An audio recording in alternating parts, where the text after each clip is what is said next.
Hello, everybody. Welcome to the first episode of the Insight Check Show. I am so very excited today that we get to have our very first episode with the wonderful and talented @Freckled Hobo. Hi. If you can all hear that clapping, that's the clapping that the people are doing. You might not be able to hear it on screen, but it's happening loud. right now. It's loud, guys. Oh, shit. Oh. Sorry. Put those levels down. Can we get the levels down? Yeah. The crew of two. Okay. Thanks, Bernie. Thank you guys all so much for coming into the stream today. We're going to have a lot of fun today. We're going to have a little interview with her right now, with Freckled here. Get to know her a bit better, kind of figure out how she got to become a creator, tell us any projects she has coming up, and also get to play a little one-on-one game of D&D, which is going to be super exciting. As far as I know, because little backstory here to how I wound up asking you if you wanted to be on this show was because I've been following your content for a while. First off, I'm flattered. I joined TikTok, I think, just over a year ago and didn't get really serious about it until like last fall.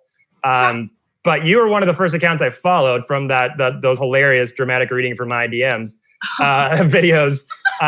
But also your channel is just like kind of a hodgepodge of a lot of content. You do a lot of like comedy bits, you do some cosplay, a lot of commentary videos, but D&D content has really never like been a main focus of your channel. And I think I came across one video on my feed because obviously I follow a lot of D&D stuff. And I was like, holy shit, she plays D&D?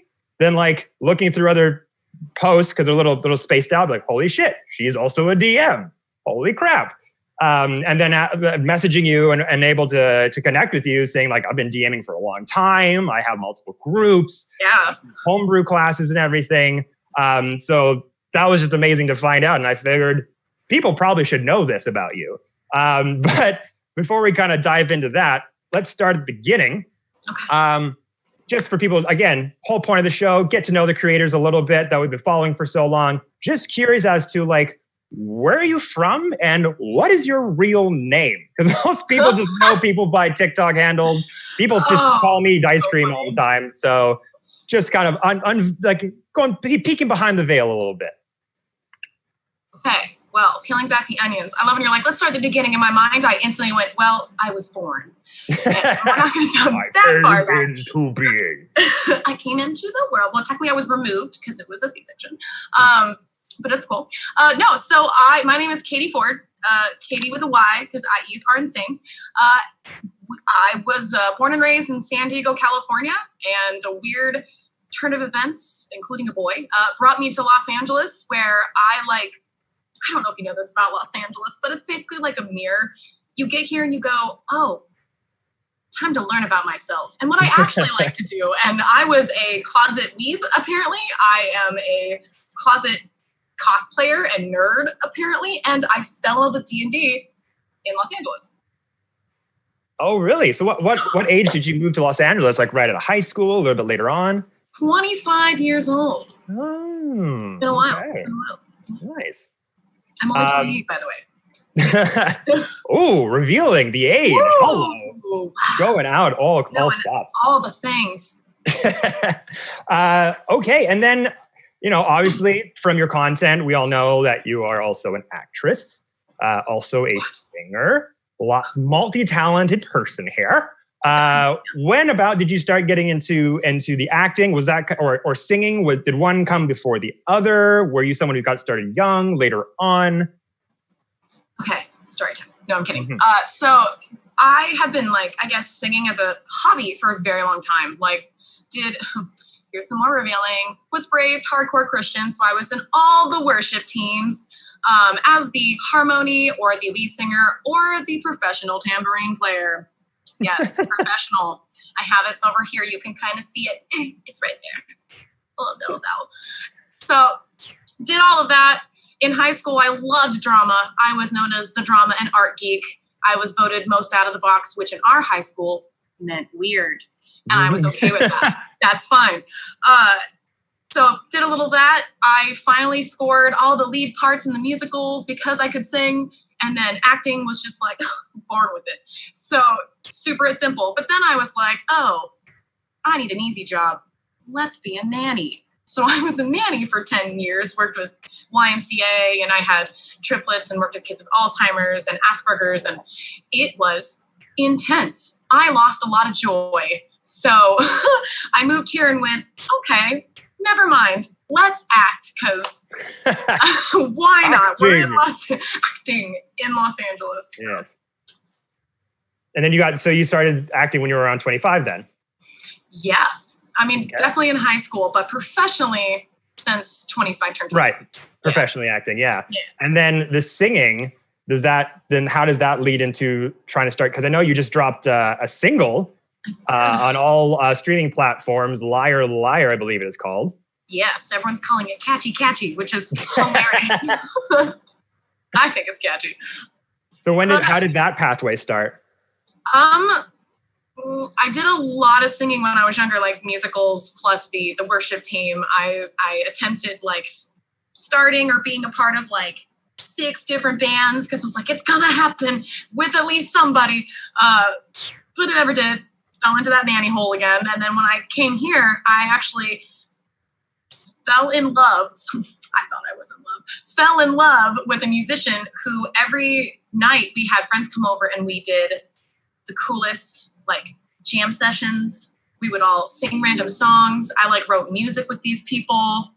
And then I started writing more. But my first professional thing wasn't produced and put out until like literally a week ago. But I have like books of songs. Oh, wow. Awesome. Yeah.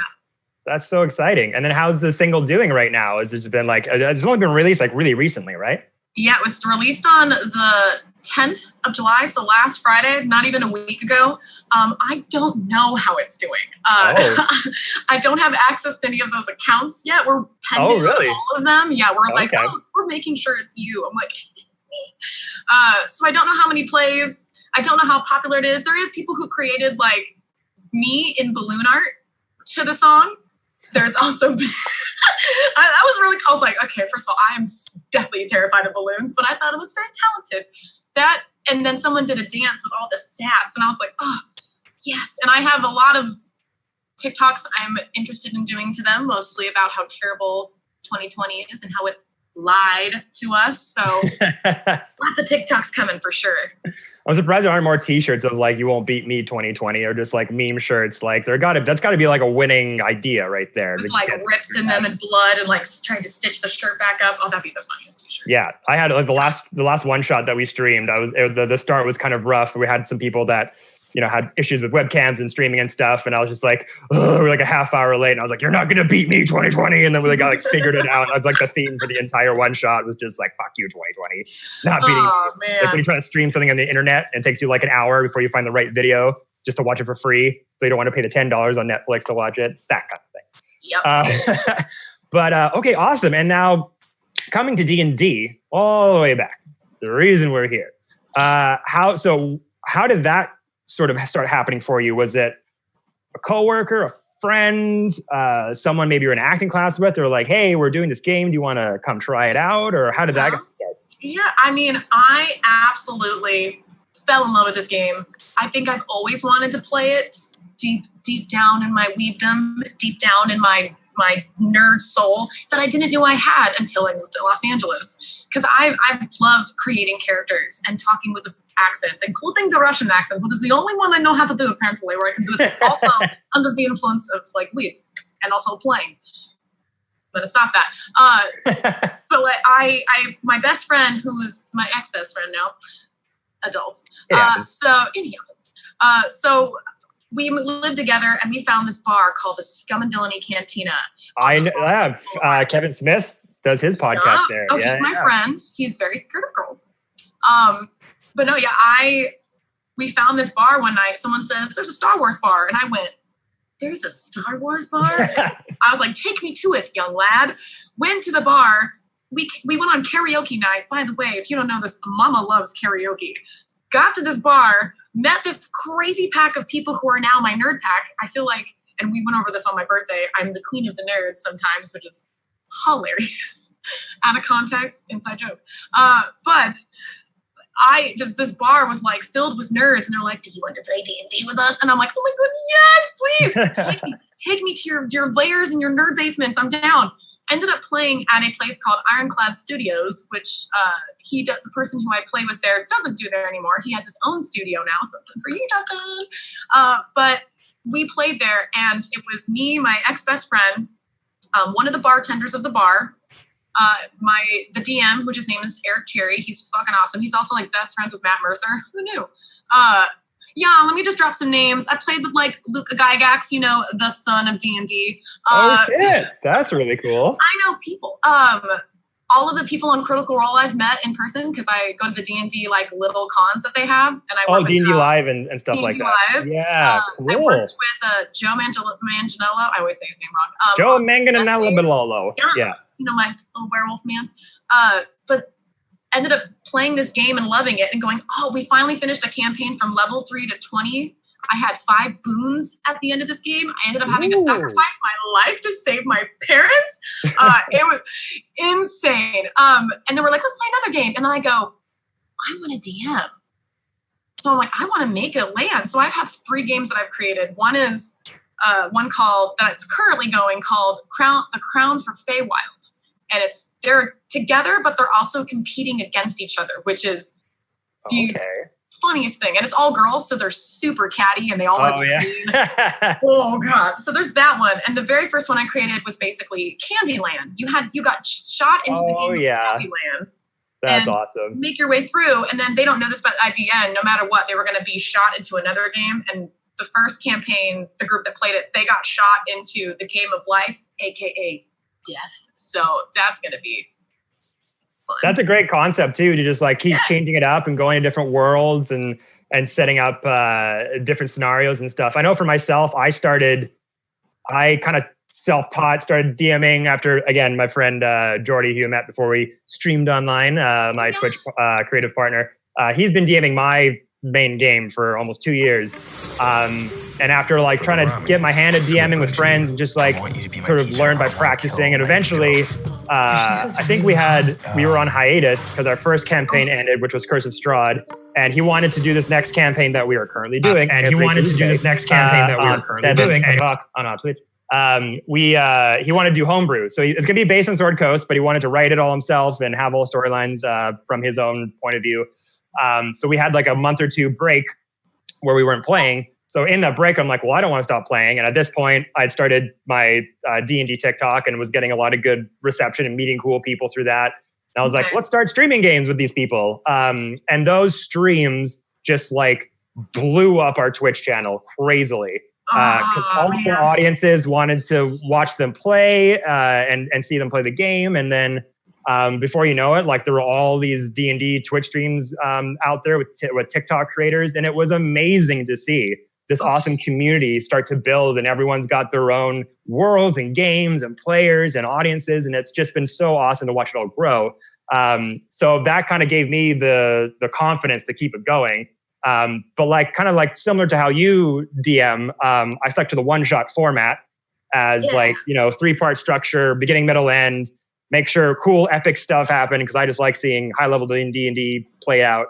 And then would find kind of reasons. Your characters have a lot of fun with it. Like, here's a rare legendary item. Kill me in the next boss battle. Like, oh man. Yeah, and I've like merged like homebrew Marvel items into my games. There was I'm playing with 3 groups currently, and they're all in the same sort of world, so they all exist. And I just kept finding one shot that I either found on DM's Guild or amalgamated to fit a story that I liked. Said, you're all in the same world together. And just found different reasons to make the one shots work. And it's been awesome to see. So kudos on that. Yeah, I mean, it's hard, and you want to make sure your players are happy. And I love adding things like from Griffin's Saddlebag. Their Instagram has the coolest items, and there's art to it, so I can screenshot it and send it to them since it's all online. I miss playing in person so much, but I still like online. I just miss the community and the theater. But it's theater. Yeah, there's I don't know what your take on this, and you're probably I'm sure for the former, since you're familiar with Critical Role and those guys, but there was definitely a lot of backlash when Critical Role was really getting their foot in the ground, because there was this because the D&D community, and the argument was kind of more or less this: was that D&D as a game for the casual group, the casual DM, casual players, they sort of viewed the game as being played a certain way. More low-key, less professional, if you want to call it that. And what Critical Role kind of did was kind of brought a new, not sort of new way of playing, but a new way of showing you, like, this is what it could be for your players. Like, you could put this much production value, effort, acting, music, voices, like, that's another option. And I've, in chats with people, I've kind of compared it to, like, when a new band kind of comes on the scene and introduces, like, a new sound or style or style of rock, like Queen, for instance, right? Before Queen, there was no sound like Queen. Then Queen came on, and there were other bands that were kind of trying to be like Queen. Doesn't mean you can't enjoy AC/DC or Rolling Stones. This just exists. Oh, yeah. It doesn't, like, take over the entire genre. But a lot of people's perspectives were, this is now what everyone expects D&D to be. So when I invite players to play D&D, they expect me to come up with voices, to act really well, to have music, to have voices. To do the voices. I do them, but, like, Mama gets dry throat. Like, I go, I can't. I have this cute little pixie who's technically a fae, a hidden fae, who, her name is Donna, and she owns the Magic RV store. And she, like, has this, it's like, oh my God, like she's drunk and she has to hiccup every few seconds. So I did it, and, like, after 15 minutes, I was like, guys, I'm going to be honest with you. Donna is a pain. Like, I can't keep doing her. And they're like, it's fine. And I was like, when I really want to, oh God, it's there. Like, it just wouldn't go away. Oh God, it was so bad. But I get it. Like, it's hard to bring all, I don't do the music. I'm lazy. I do photos and voices. That's it. Yeah. So that's definitely, I don't know what your perspective was on that. If, like, you agree with the latter, you think, I personally just think D&D is an interpretive game, and you should just play it however you want to and not be concerned. Yeah, or at least, I'll definitely do it later. Yeah, the later for sure. I mean, I played D&D in so many different ways. I've done a birthday party where we were split into 4 different groups with 4 DMs. I would DM one of those groups, and then each group would have basically a player of honor, essentially, the person who did the best, who would move on to the next game where they had to boss battle me as one of my favorite D&D characters at a level 20, which is cool. It came literally, I would have won. I would have killed everyone in that party if it wasn't for someone stunning me. And I didn't have counter charm.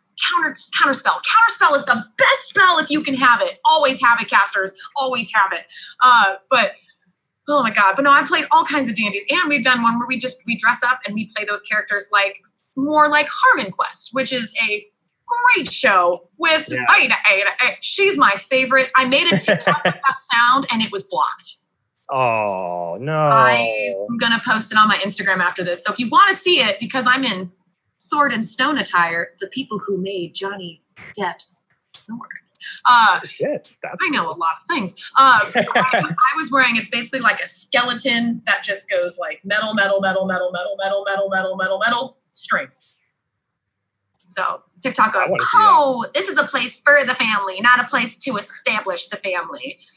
I mean, not really. I mean, there's so many people getting away with such crazy stuff. But speaking of TikTok, we would be remiss if we didn't at least touch on TikTok as a subject of conversation, because, man alive, you have amassed quite the goddamn following on that app. So I'm kind of curious as to, like, when did you first join the app? Have you been on there for long? Has growing the audience kind of, like, taken a long time, or did it just, like, shoot up right away for you? Like, how was that process?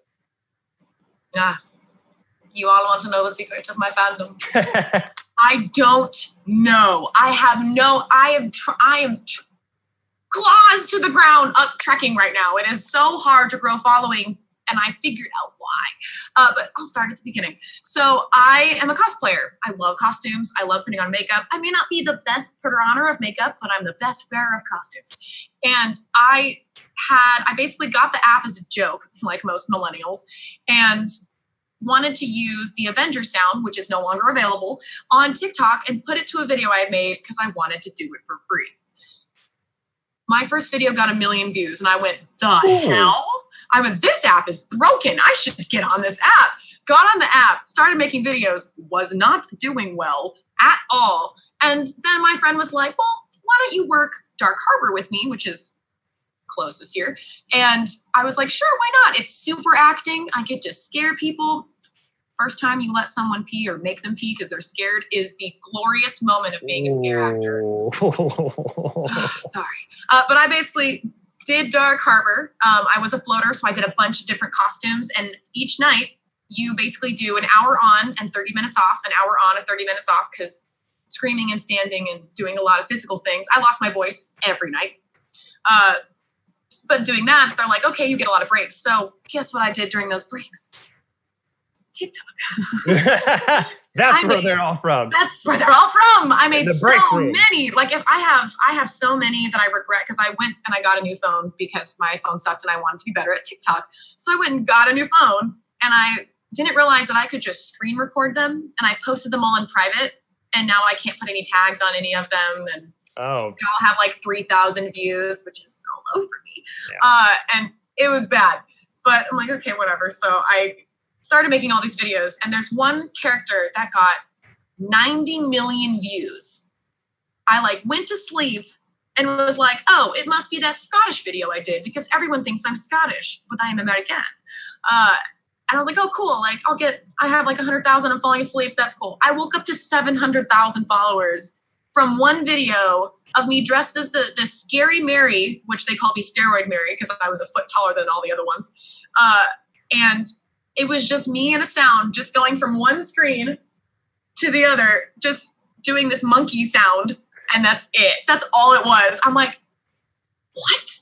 How many videos did it take you to get to the 700,000 mark? Oh God, I want to say probably like 100 or so. Like I joined in whatever month that Captain Marvel came out, because I made that movie that night.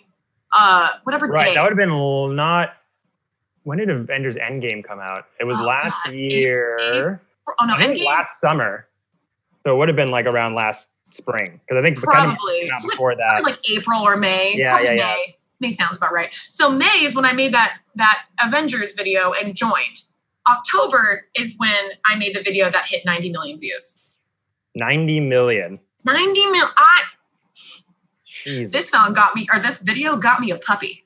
I said, if I get 1 million likes, can I get a puppy? Oh, I got 4 million likes. I was like, I'm going to get a puppy. Jesus. That's so crazy. I don't know where he is.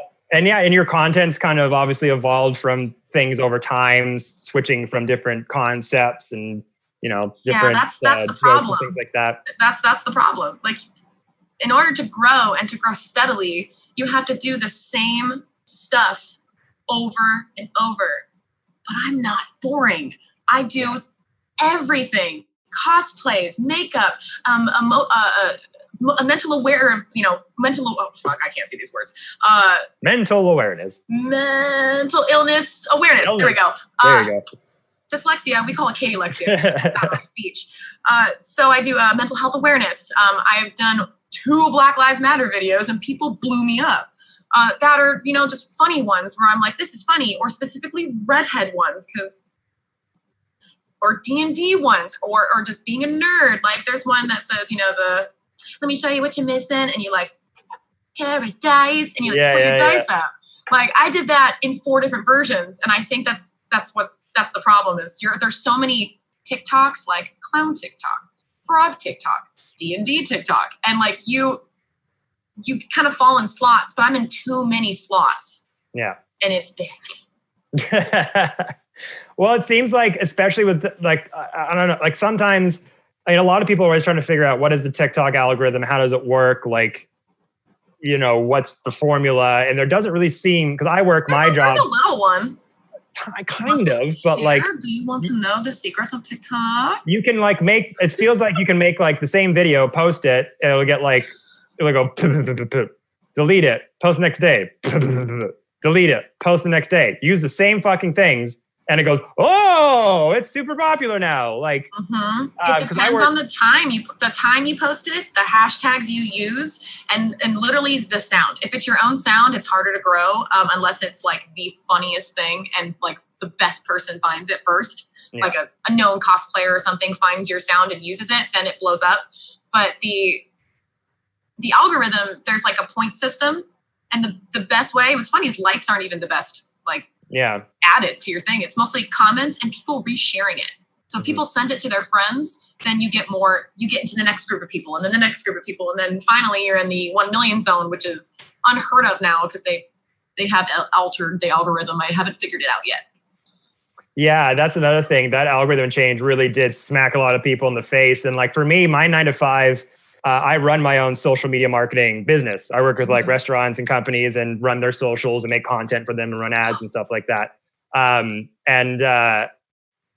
with Instagram, for example, like there is definitely like a series of things you can do to make your post be seen. You use this many hashtags, you post at these times, you do giveaways, your shit's gonna grow. Like it just will. There's no like guessing about it. It happens. TikTok though, it's like use 1 hashtag, use 6 hashtags, use 20 hashtags, do this type of video, do that type of video. It just feels like and times of posting too. Like I've seen people say like post at these times. Sometimes they work, sometimes they don't. You switch it up. Sometimes it works. And I feel like TikTok is an app on purpose. And this is just me being speculative. I don't actually know this, but I just feel like the people behind that app specifically juggle around the algorithm all the time, because as soon as the hack happens, as soon as people realize do these things and your stuff will break, the app is no longer the amount of time people spend on it will be less, because they'll just like save all the drafts with all these hashtags that prove that they're good, with copy that proves that it's good, with video that proves that it's good, and everyone's just going to see the same things. And then people won't be on it as much. And that's the goal of all apps, to be on it as much as possible. So I feel like someone behind the scenes is constantly juggling what works so that you're constantly trying to make new stuff and figure it out. Like that makes the most sense to me. And the new algorithm change, like, I don't know what they're going for. It's for a reason. I think definitely, like I've noticed, like videos will take longer to blow, but you can be patient and they will rise up rather than that immediate like endorphin buzz. But also like, I just posted a video like 3 or 4 posts ago on a concept that I say, how my party pictured playing Dungeons and Dragons, how my party actually plays Dungeons and Dragons. And I use clips from like fantasy movies. One's like, they're all pretty spectacular, but one's like more traditional. The other one's like really weird and insane. All the videos before that would post. It would take like 3-4 hours to maybe get to like 2,000-3,000 views. And then maybe it goes on to 10,000 in like 3 weeks. This one, I posted it, turned off my TikTok, looked at it, and it had like 7,000 views in an hour. So like, was so weird. I just post. I was like, you know what? I used to post 1 in the morning, 1 at night. I post like 6 times a day now. I'm sorry, guys, if you hate my face. I'm funny though. Like it's entertaining. But it works. And like some thirst traps. Sorry, but I'm trying to figure out what TikToks I'm on. So exactly. And some people even recommend that you should be posting like 10 times a day. Why not? Like the ratio of you getting more viral videos, definitely that percentage raises if you like post more stuff. Barf out content, then people are like, oh, this girl's got a lot of videos, or oh, I like this one. I'm gonna watch all her videos, or I'm gonna send all her things somewhere. It just exactly. I post every 2 hours now. I'm sorry, guys. My bad. And have you yourself have definitely felt the switch in the recent algorithm change, like for yourself? Oh, yeah. I mean, absolutely. What's funny is I've noticed the comments have gone up, but the likes and the views have gone down. And when there was that glitch, I had a freaking heart attack because all the likes and all the views were no longer there. And I was like, are they doing it? Is it happening? I forgot to change my VPN to Canada. Like, what am I going to do? By the way, we'd love to have you. Come on down. Change your phone VPN to Canada if you live in America, guys, because it hopefully will, like, you don't save TikTok. Yeah, sorry. And so before we get into a D&D game ourselves here, what would be some just sort of solid advice for people, smaller creators, people trying to grow their stuff? Like, if you have any advice about, like you said, like posting times that have worked for you. I mean, hashtags are kind of relative to what you post, but like just general anything that you could give to people out there that are maybe trying to get themselves noticed more. Well, besides like, I took the concept of dramatic DM readings, and like, instead of putting 3 in a video, I did 1 in each video to kind of make my content spread out a little bit more. Do make a few hashtags that are your own. Like if you look up dramatic DM readings, there are 5 million views on it, which makes it look like a viable thing. Definitely, don't be afraid to post your videos. And I think I counted 526 drafts. Like, don't be afraid to make the videos and don't be afraid to post them, because sometimes I am. And after I post it, especially like my very first thirst trap I posted yesterday, I was like, oh God, this hurts me to do this. But I did it and people were so positive about it that I was like, okay, I'm here. Another me. But like, don't be afraid to post. Post whenever you feel like you want to post. Ignore the haters because they're going to be there no matter what. And just be you. Don't try to be someone else. Don't try to be Dan Bam Bam. Don't try to be the Snickle. Don't try to be Lucifer or God. Like, be you. And you'll blow up for being you. Yeah. I've definitely noticed that original content, especially within kind of the D&D community lately, whether it is a lip sync, I know like lip sync videos are very common, but especially the D&D creators that tend to blow out are ones that either create their own style within a lip sync, film it a certain way, perform it a certain way, or just entirely just make up their own video without any lip sync at all. I know for myself, my growth has been like so slow compared to like other creators that I've met at the same time. Like, there'll be creators that jump on the platform doing D&D content and they just like get to 100,000 followers in like 2 months. But sometimes it's because their content's good and they got like really good original videos and it just soars.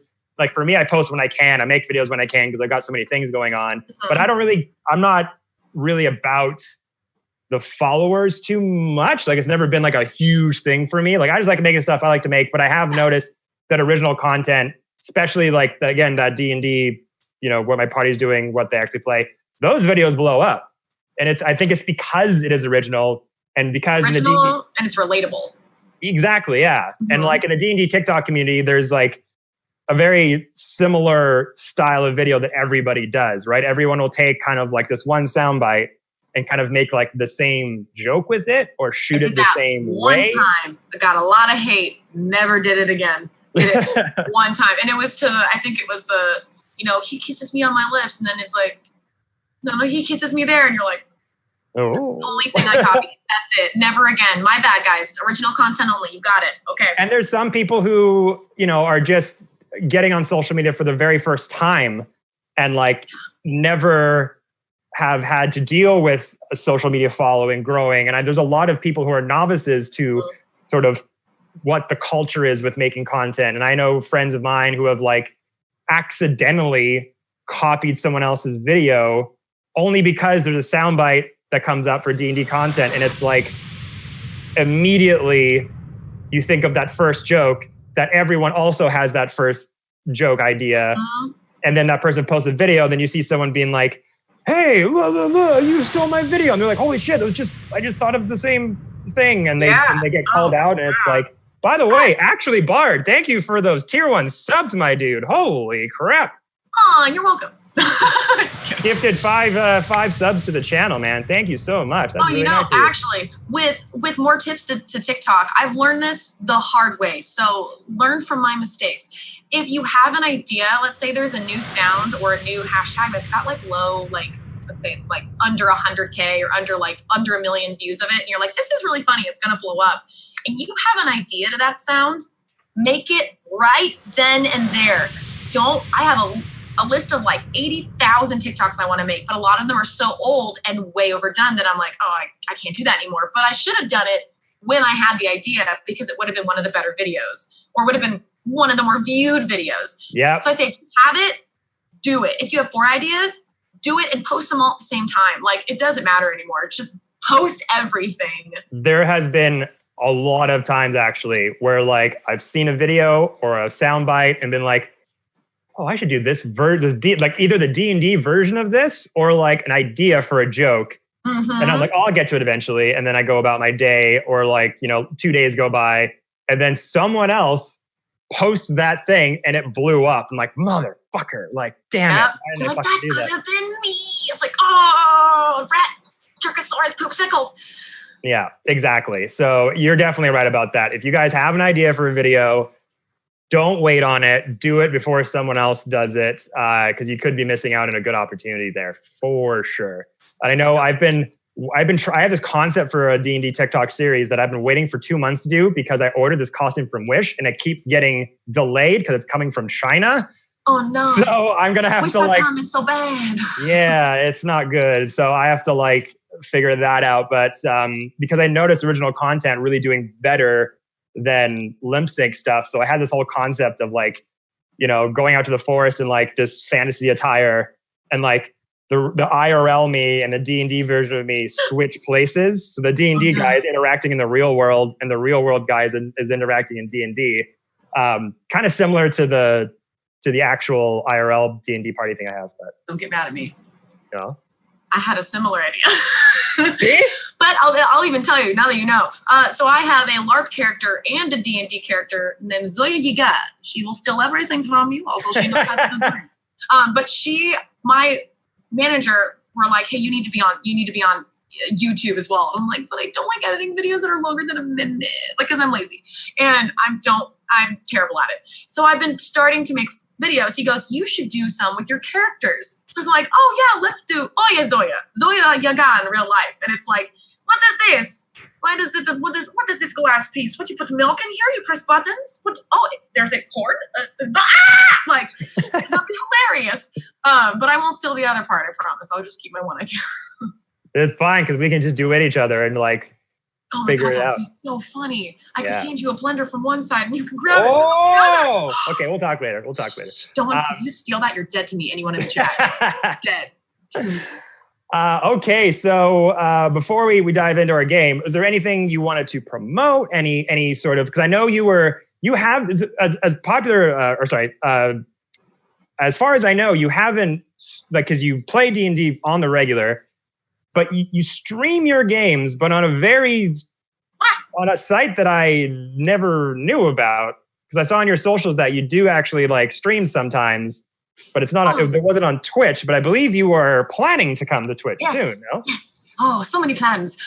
So a few things. I have been banned permanently on TikTok for going live for none other than thirsty ass boys asking me to stand up, turn around, and bend over. I tell them politely, no, thank you. I don't do that. There's other sites for that. And I was reported twice, so now I've been banned for serious pornography, which isn't a thing. So I'm working on getting it unbanned. But until then, I am on an app called Bigo, and it is BIGO, bingo without the N. And it's this, overseas app, much like TikTok, where I have a decent following, like 165,000, something like that. And it's mostly thirsty boys. It's disgusting. Where do you think I get 90% of my dramatic DM / dramatic DM comments from my live broadcast? It's all from this app. Right. And while I enjoy getting content, it makes me feel like trash. And you get money from that? That's another reason why I'm leaving. Probably leaving. You have to make a certain amount each month within donations called beans. And my amount, because I'm so high in my following, is that I now have to make 40,000 beans a month in order to get paid like $600. It's not even that much. But it's like 30 plus hours a month, and it's struggling. I am struggling. And I have this game that I play on here with all my girls, for the Crown of Feywild, where I'm DMing on this app, but no one cares. No one thoroughly enjoys the amount of work I put into my homebrews, or all the girls, if they dress up, they get to be, they get a point for inspiration if they cosplay at the beginning of each game. And I was like, that falls on deaf ears. They don't appreciate it the way that Twitch does. And I have a Twitch and I am an affiliate. I just haven't been on in a very long time because Bigo only allowed you to go live on their app, nowhere else. Oh man, you really got to make the switch. Like I am. Twitch is definitely like where it's at. It pays to make good content on there. Your following will follow you there. They will pay and support you to watch more of your content. Anything else, even Mixer, who is like their biggest competition, recently crashed and burned because it just couldn't keep up. Oh, And you are, I will say for sure, you are doing yourself a major disservice if you do not start funneling your content back onto Twitch. Okay, I'll do it. I mean, I wanted to go back anyway because my best friend, the only thing is I want to finish this first campaign and I would like to, and those listening to Twitch right now, if you follow my TikTok, I will have a TikTok where I'm like, hello, would you like to play in a game that I DM on Twitch? It's going to be basically the point 2 of For the Crown of Feywild. And it's going to be guys and girls, hopefully all girls. I'm hoping all girls. I'm sorry, guys. But to do another one of it, and like all of my girls who played previously will come in and play their characters at parts of the game. Right. And I was like, well, I kind of want to do that. So that's coming soon to a Twitch near you. Still Freckled Hobo, by the way. I'm basically Freckled Hobo on everything except for Twitter because I'm locked out of that one. So it's Freckled_Hobo on Twitter. But everything else is Freckled Hobo. I guess the only other things to plug in, I was trying to find a plug to be punny, but all of them are plugged into the wall, and I don't want to break anything. I unplugged my light like an idiot. But my single Liar Liar is out. I would love it if people went and gave it a listen. It's pretty catchy. I know my friend at Red Queen Hales on TikTok, she is a big fan of the song and listens to it all the time. Well, good. I'm hoping people start using it as TikTok sounds because that's the way to get music famous nowadays. But that one. And then I do have a YouTube show, little mini series that my boyfriend, myself, and my best friend, Taylor Ann Tracy, she's also on TikTok, go follow her. We created a show called Becoming Famous. And it's I call it a dramedy because it's a lot of comedy, but at the end there is some drama. And we basically, me and my best friend star in a show we wrote about our experience living in LA as actresses and the things we have to do from going from what's union? What is SAG? How do I become SAG? Why is it $4,000 to join the acting, industry? Like, how much are headshots? I'm sorry, you want me to be a what in the commercial? A period for the tampon commercial. Okay, yes, I will. Yes. Oh, you want me to stand on our corner with a balloon like a clown for this music video? Yes, I'll do that. Absolutely. The whole thing is true stories. It's super funny. And hopefully we're in post-production now. We finished filming right as Corona hit. So hopefully that will be coming out. So please keep an eye out on that. There is an Instagram if you want to keep up on it. It's Becoming Famous Official. But other than that, nice. TikTok. Yeah, I think we got the single linked in the Twitch chat right now, so you can click on that and go check that out. But for now, I think we'll just take like a small, just like 2-minute break, just to like stretch the legs, get some more water, and then we'll dive into our game of D&D. I'm so excited! I'm gonna go put my costume on. Haha. All right, thank you, Katie, for talking to me so very much and for and showing us all that info. It really means a lot.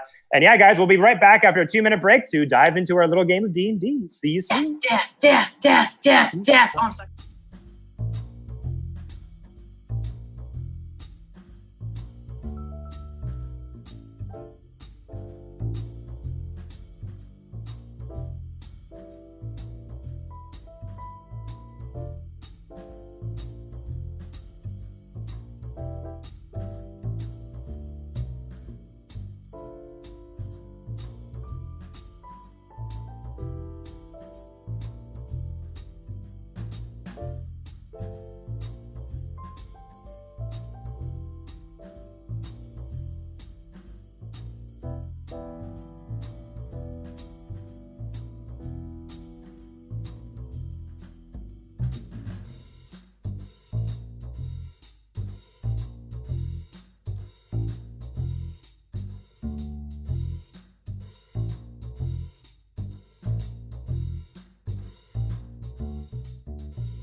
death. And we're back. Thank you guys so much for chilling with us just for a sec, because we had a very obvious costume change.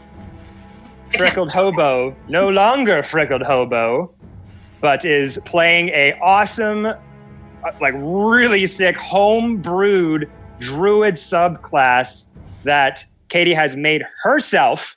Yeah, with the help of my boyfriend, who I met playing D&D. There you go. Shout out to the boyfriend. And she is also going to be playing a fox race, but for all intents and purposes, work much like Tabaxi. But for the role play, for the imagery in your head, this is a fox-like druid. Let's effing go, peeps. So, and actually, we're going to have the image of her character on the screen very soon as well. Oh my God. Who is the artist that made this character drawing? Oh my goodness. The artist is my best friend, Taylor and Tracy. Sorry, I'm just kidding. TAYLERANN, and then Tracy, TRACY. She's on Instagram. She's on TikTok. She's on everything. And she's also an actress. So support the arts. There you go. Make sure you go follow them, guys. All right. Now, without further ado, let us dive on in to the adventure called The Blood Hunter, written by Anthony Joyce. It is a Platinum Silver Edition one-on-one game of D&D from DM's Guild. It is one of my favorite one-on-one games to play with players that I haven't played with before. Hope you all enjoy it. It is titled The Blood Hunter. Obviously meant to play with a Blood Hunter, but for this, we're just going to smudge that Blood Hunter name out, and it's going to be called Circle of the Freckle. Oh my God. So, without further ado, let us dive on in. So, you, Freckled Hobo, are a Circle of the Freckle druid. Known by most people in most towns as a kind of a trickster, a huckster, somebody who can get the job done, sometimes not the exact way people hoped they would, but it still gets done nonetheless. And in doing these jobs this way, you've kind of earned a reputation of being a little bit of a troublemaker, much like when Gandalf enters that town of Hobbiton and all the hobbits look at him like, that person's trouble. You very much get the same sort of snarky looks and remarks from people, as most people have not seen a fox race in these lands for quite some time. It is a very, very rare race that most people have not seen in a very long time. Some people may refer to you as Tabaxi, but you very much are like, hey, look, I'm a fox, damn it, get it right. Exactly. But currently, in this situation right now, you are standing in front of a cabin in the woods. Yesterday, you accepted 100 gold piece contract from Harbin Wester, the town master of Fandalen, a small mining town southeast of Neverwinter. The contract is simple. Hunt down the werewolf that slaughtered 2 teenagers during the last full moon and return to Fandalen with the werewolf's head. Over the past day, you've tracked down the werewolf and now stand where its tracks end, in front of a small, rustic cottage. As the sun begins to set, the sky turns blood red, and a full moon slowly takes its place in the heavens. You probably can surmise that time is probably of the essence here. Now with that, would you like to introduce your character? Oh my God, yes I do. I'd like to see my character. Hello, I am Kenzie Lightfoot. I'm here, I do any job, but you don't need to know the details of why I do those jobs or how I do the jobs.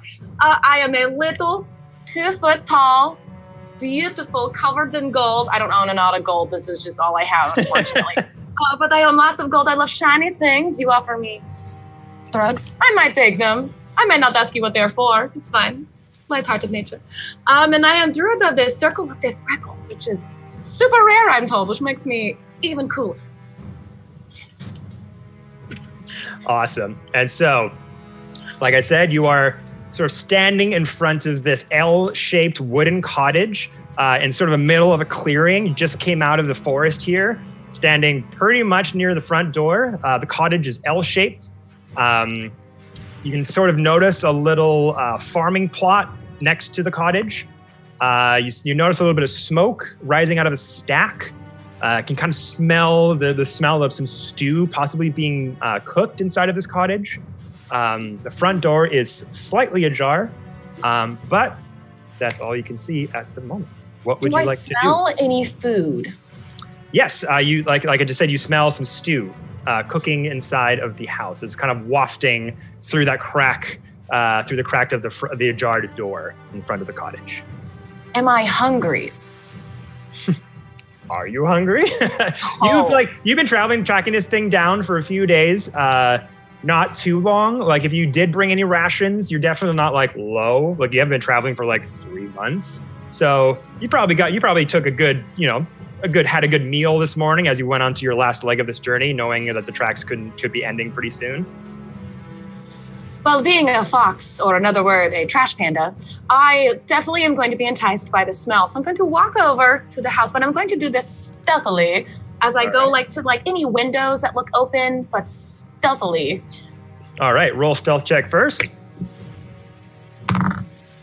19. Oh, you are silent but deadly. You go over to the cottage, not making a peep at all. You do notice as you're kind of like looking around the cottage here and there does not appear to be any windows at all. What a horrible architecture this is. Terrible. Do I see any, I hate to say fox-sized holes, but do I see any holes in this structure of the cabin? Structure, yeah. Roll perception. Or I should say investigation, because you are purposefully looking. Ah, that's not good. That's 11. 11.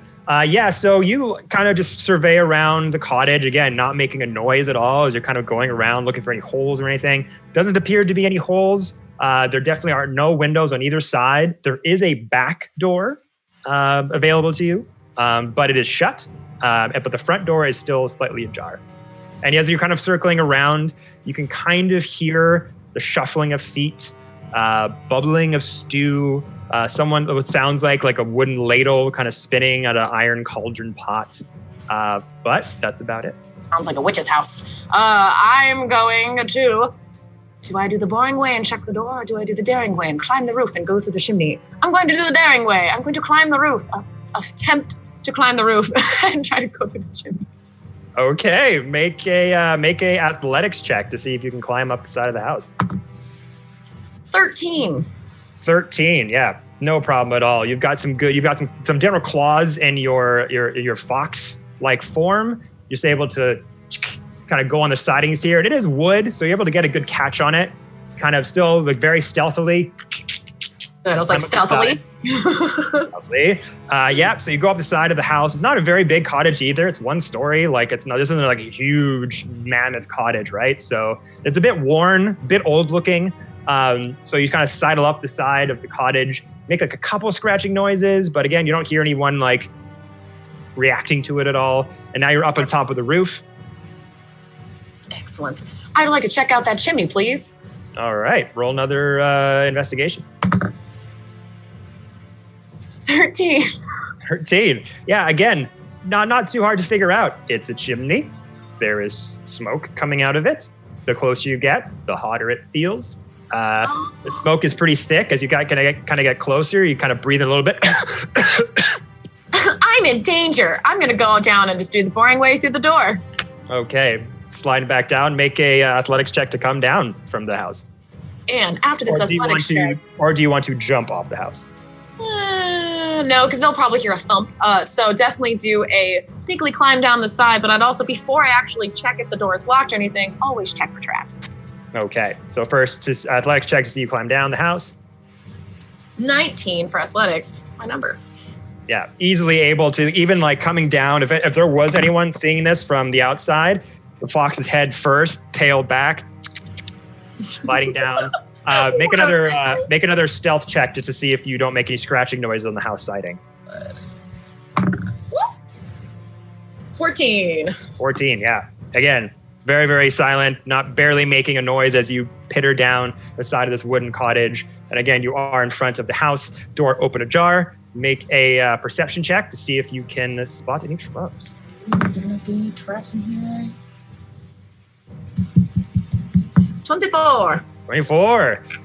None. You don't see anything. There's no subtle traps, no obvious traps. You don't see any like hairpin sort of hidden string or anything. Nothing magical to sort of set you off that this could be a trap. Like I said, you're in the front of the house. You just continue to hear that bubbling. You now hear kind of the shuffling of feet as this what cauldron could be holding a stew is kind of being lifted from the stove onto some sort of table. You can hear the cluttering of spoons and bowls being put down on the table. That's about it. Okay, I had a stupid thought. I'm like, I walk in and say hello, but I don't do that. I do that a lot of campaigns. I'm chaotic evil, but there's no one to mess with right now. Hello. Hello. I'm here to kill you. Hello, goodbye. I'm going to stealthily try to push the door open. If I hear any noises, I want to be able to back up away from the door to see if there's a reaction to anyone coming toward the door. Okay, so you're gonna open the door and just kind of hold an action to see if anyone. Yeah, kind of like push open the door with a little push and like kind of scampering to the side stealthily to see if anyone reacts to the door kind of being pushed or if it makes a noise. Sure. So yeah, you kind of open the door, and it is a bit older, wooden door, so it makes a loud squeaking as you're opening it. And you see, as you step inside, a very elderly woman, probably like 75, 80 years old, just ladling stew, and she has 2 bowls sat down. And she's kind of pouring in the stew. And I don't see anyone else nearby, just this one person? This is one person. I will go sit down at the table. Okay. And as you go to sit down, she kind of looks up and you notice that she's like long, flowing gray hair with just like one streak of black. She's a witch. Intense wrinkles all over her face, like these robes that are very like ripped and tattered, looking like they've been shredded a few times. Little slippers on her feet as she just kind of shuffles around. You kind of hear the clinging of like jewelry from her wrists and around her neck. She shuffles over. She's like, "Oh, is that? Oh, hello there. Got hello. To visit, don't we?" I came because I smelled stew. Wondering if you had extra bowl for lonely hiker like myself. Well, it does get pretty lonely in here. Please sit down. And she kind of pours out a big old helping of stew. Puts it down. There you go, dear. What brings you to this side of the woods? And she starts like pouring herself a bowl. Oh, well, in my mind, I'm going to have some inner dialogue. Mm-hmm. Should I tell her what I'm actually here for? Should I be sneakily and sly like the fox that I am? Perchance I could lie to her. I could say I'm looking for a friend. Yes, go with that. I say out loud. Well, you see, I was just walking down the forest and I lost my way. I'm actually trying to look for a friend. He is a breeder of big dogs. He seems to be in this forest. He only comes out with the moon. Wondering if you saw anything weird lately, any weird tracks, any howling of any kind. That usually means that's where he is. Oh, howling, huh? She kind of like takes a spoonful of, kind of almost shakily taking a spoonful of the stew as she's just kind of looking like, so you're the one that took the most recent contract, eh? I see. There's no need to lie here. I will be honest with you, Florence, and everything. I'm looking for werewolves. I will drink your stew. I am sorry for lying. Please tell me where to go. I knew this day would come eventually. She kind of puts the bowl down next to her side. It's a shame what happened to those 2 teenagers. Yeah, it's a shame. I really wish there was some other way that could have been avoided, but there's nothing that could be done. I've been trying, I've been trying to find a cure. I've been reaching out to any magic users, shamans, alchemists, anybody who could help with this affliction, but sadly there's nothing that can be done so far. I am currently working on a cure. I don't know if that means anything to you, but... It sounds like you know a lot about this werewolf situation. That's a different accent. It sounds like you know a little bit too much about these werewolves. You have a cure. What do you have? What is this cure that you have, and how have you come to have this cure? Well, it's been something I've been working on for quite some time. Again, like I said, I've had a few fails in my journeys, but I have met this alchemist who is able to make kind of the right concoction. We've tried it a few times, but it hasn't seemed to work. I'm hoping this batch could maybe be the one that does it. And as she kind of shuffles over, it looks like she's reaching for a book of some kind. Some texts you can see are kind of piled up next to a kind of a mattress on the floor with some pillows and a couple sheets nearby, a few tattered books that are kind of piled up on each other. And as you are waiting and just kind of saying this, start to notice the beam of light start to come through the front door as the blood red sky has now changed to night. Oh, so I thought it was a laser. I was like, I jump onto the floor! And moonlight is now entering the house. And as this old lady is crumpling over to these books, she suddenly stops and starts she's the wolf. Starts to twitch. All right. I don't know. Moonbeam on herself. Moonbeam. Well, I guess we're gonna start initiative right now. Yeah. Yeah. I'm serious. Let's go. Also, I am ready for my drugs. All right. I pulled this out my last game and the DM laughed so hard. Oh, that's awesome. All right, so here we go. We'll roll initiative real quick. Oh, natural 20 for me. 12. All right. So as you've been noticing this frail old lady kind of shuffling over, her body suddenly starts to twitch, and the clothing on her starts to get wider and rip as you notice her form and her bones start to break, and these coarse, rough hairs start to poke through her cloak.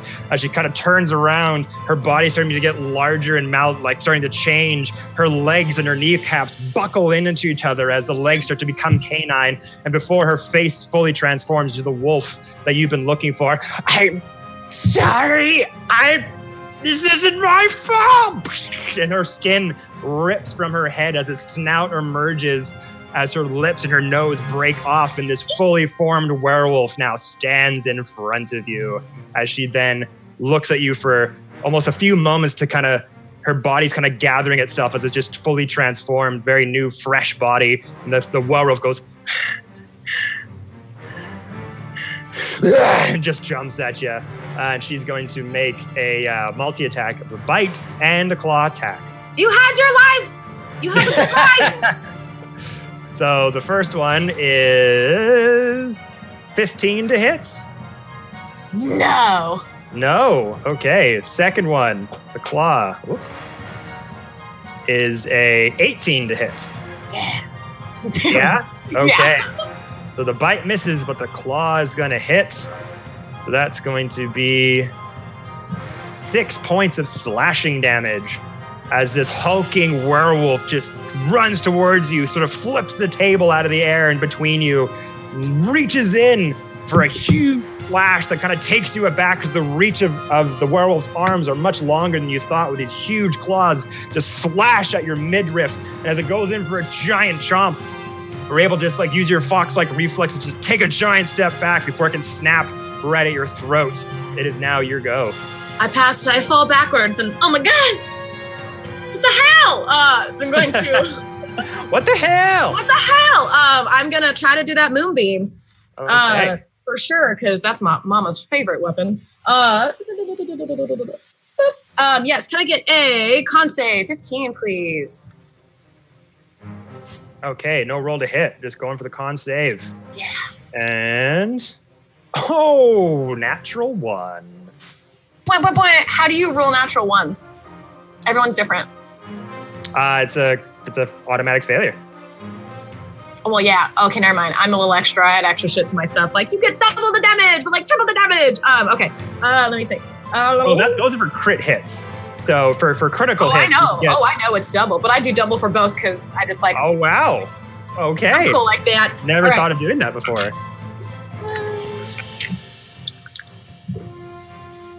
Let's see. That is a 6 and a 6. 12 points. Red Queen hails. Who in the hell put the werewolf in the cottage? Okay, so yeah, 12 points of radiant damage. Ooh, okay. And then let me 12 points of radiant damage. damage. Cool beans. That's action. Perfect. I am not going to do that because I can't. Perfect. I am also going to. Oh no, I cannot. Oh wait, no, I can. You can do a cantrip and another spell as long. Oh no, I have concentration up. Just kidding. I will just take a step back to try to get out of that reach, and that's my turn. All right. So this is your freckle moonbeam that's happening. Oh yeah, it's coming from like right here. Just drops down. No problem. So as that giant claw kind of swipes in and a giant bite follows up, you're able to kind of push back in a giant leap, almost coming to the edge of the cottage wall. And then you just kind of look up, you kind of take your stance and focus. Your freckles that are just about a few under your eyes and your cheeks just start to multiply and multiply. Like your fair skin just had way too much sun in one session. And all of the freckles just start to pour all over your face, up on your head as they kind of form up, travel up and create a giant circle right in your forehead as you kind of gather up all your strength and boom, this huge radiant beam just smashes into the werewolf's face. And you just all this hair just starts to singe off the side of the werewolf as it smokes out into the chimney. Hair and skin just kind of fly up on the side as it wasn't expecting that powerful of a beam to kind of come from such a small stature. So good job there. As you kind of get back as far as you can, you are kind of right up against the cottage wall at the moment. And the werewolf gets that hit, kind of whines for a minute as it kind of takes purchase, as it kind of stands up, regains its vision, and just runs right back in a furious rage. And once again, making same attack, claw and a bite. I have another question. At the beginning of your turn, you also get damage. Oh, okay. How much damage does that wolfie get? Not just 5, but still. 5 points. So the singe from that radiant burn still really fresh and stinging at the werewolf's side of its head as it's taking some time to kind of focus as that really hit it a lot harder than it thought, but still tries to contain itself and just knows it's fighting for its life and just lunges at you like a cornered dog. And it's going for the bite. Oh, that's a 19 for the bite. Yes! Damn it, yes. And that's a nat 20 for the claw. That's a yes. So we're going to double the damage on that. So the claw... My calculator out. ...is going to be 2, 3, 4, so 8 slashing damage for the claw. And then for the bite, it's going to be a full 8 plus 1, 9 points of piercing, plus 6 points of slashing. So 14 altogether. As you kind of step back and the werewolf makes a giant lunge at you, you're kind of sort of thinking in the moment, you think you have more room behind you to kind of step back like you did before, but you realize you're too close to the wall. Your back is suddenly against the wall as this huge, hulking, towering werewolf is just standing over your small fox form. And once again, and just goes for a giant bite at your clavicle and your shoulder blade as it starts tearing you around like a rag doll, throwing you up in the air as it slashes once more, raking your chest and your chin as you kind of do this kind of like backflip up and land back at the ground. Just saying that exact word. So you took some pretty, like, you get up and that bite marks were deep. I'm in danger. Its teeth are just about the size of the half of your head because of your small stature. So it's a lot to take in one round. But you compose yourself. You came here for a job and you're going to do it, damn it. So what are you going to do now? You dick. You dick. It's so funny. Let me look at this. I'm so old-fashioned, got it all written out like a dum-dum. Oh, yeah.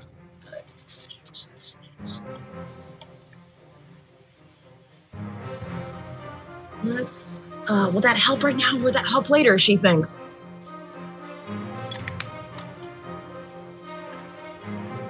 Nope, I don't have any allies. That makes no sense, and that makes no sense.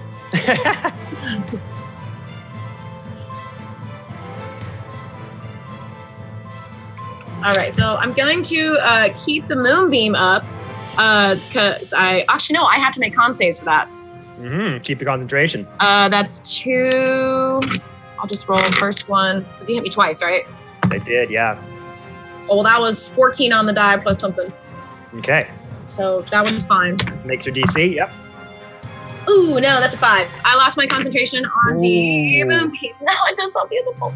But that doesn't. So as the werewolf kind of lunged towards you, that fresh wound, that burn, never seeming to subside, just still fresh, like it's still just like it just happened. And after that bite and that claw, you kind of the hit on the wall of the cottage breaks your concentration. You notice that bright, radiant sort of scar, the big sort of blast in the head, just sizzles out as it's not very fresh and burning anymore. Damn it. Okay. Okay. Then let's do some dissonant whispers. Ooh. Since I just want to hurt this person. Can I get a wisdom save? 18. Wisdom save, you certainly can. Let's see here. Ooh, that's a 4. So that's going to fail. All right. So with that dissonant whisper, I don't know why I keep making that noise. My bad. Let's see. 3d6. On a fail, physical damage. Okay.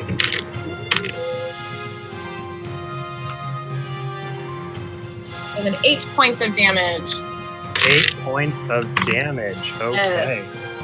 And since that is not concentration, I want to do my bonus action. Are there any like stones or hard small objects around me?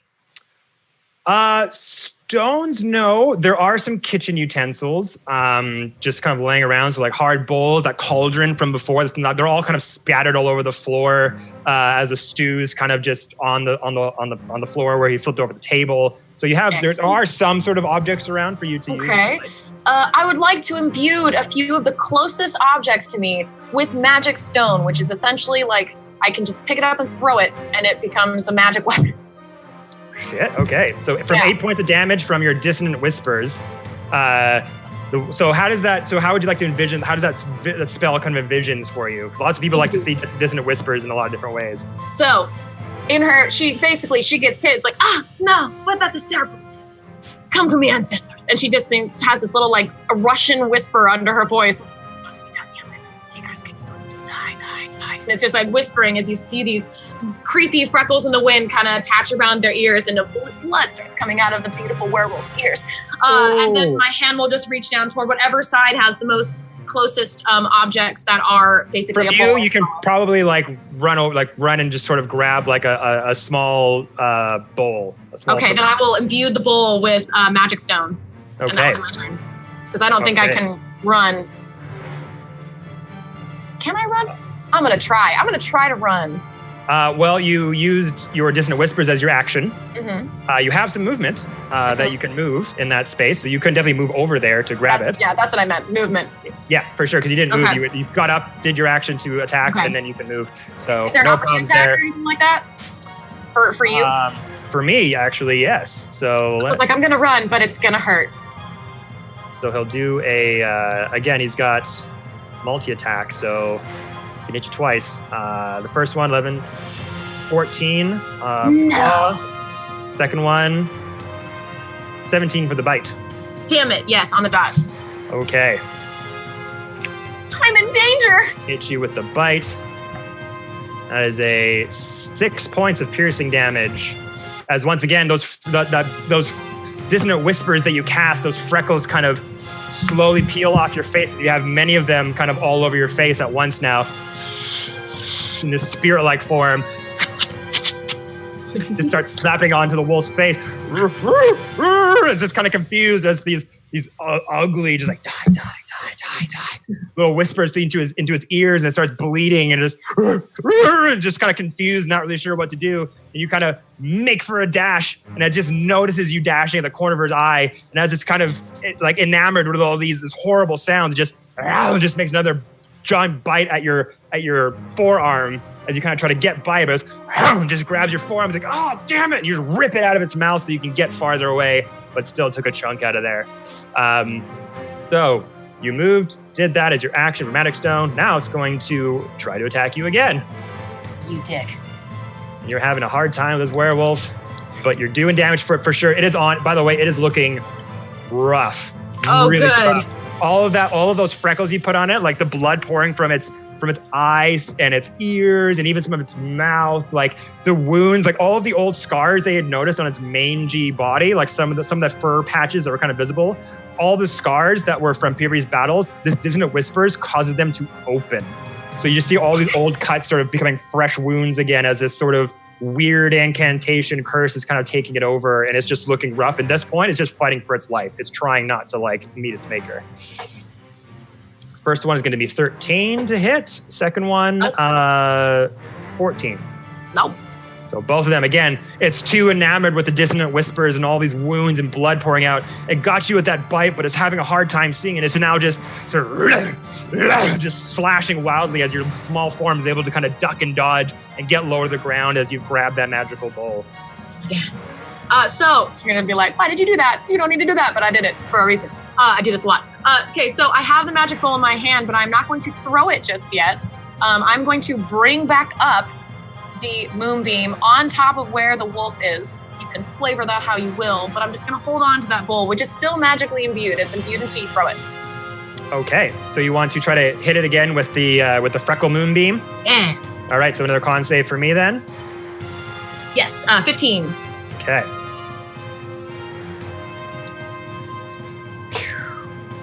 That is a 13, so no. So that big sort of radiant gash that you put at the side of its head that you once had, that wound starts to slowly singe and burn again as your connection to it is now reestablished. 7 points of radiant damage. How do you want to do this?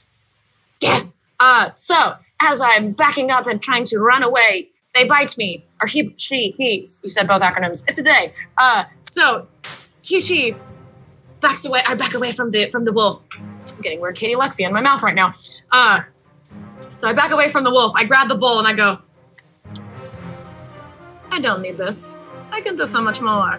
Kind of just go, as I let go of the moonbeam once more, as it lands on the first, singeing it entirely. It smells horrible in here, but it smells like victory. So again, sort of like you have this magical bowl that you're kind of waiting to use in an act as this ceramic bowl starts to sort of become this light blue energetic color as you're ready to whatever you were doing that was ready was about to happen. And you look at the werewolf, you can see them just like on a knee on the ground, that burn singeing bright with radiant energy, the blood pouring from its ears, and it's all the wounds open up.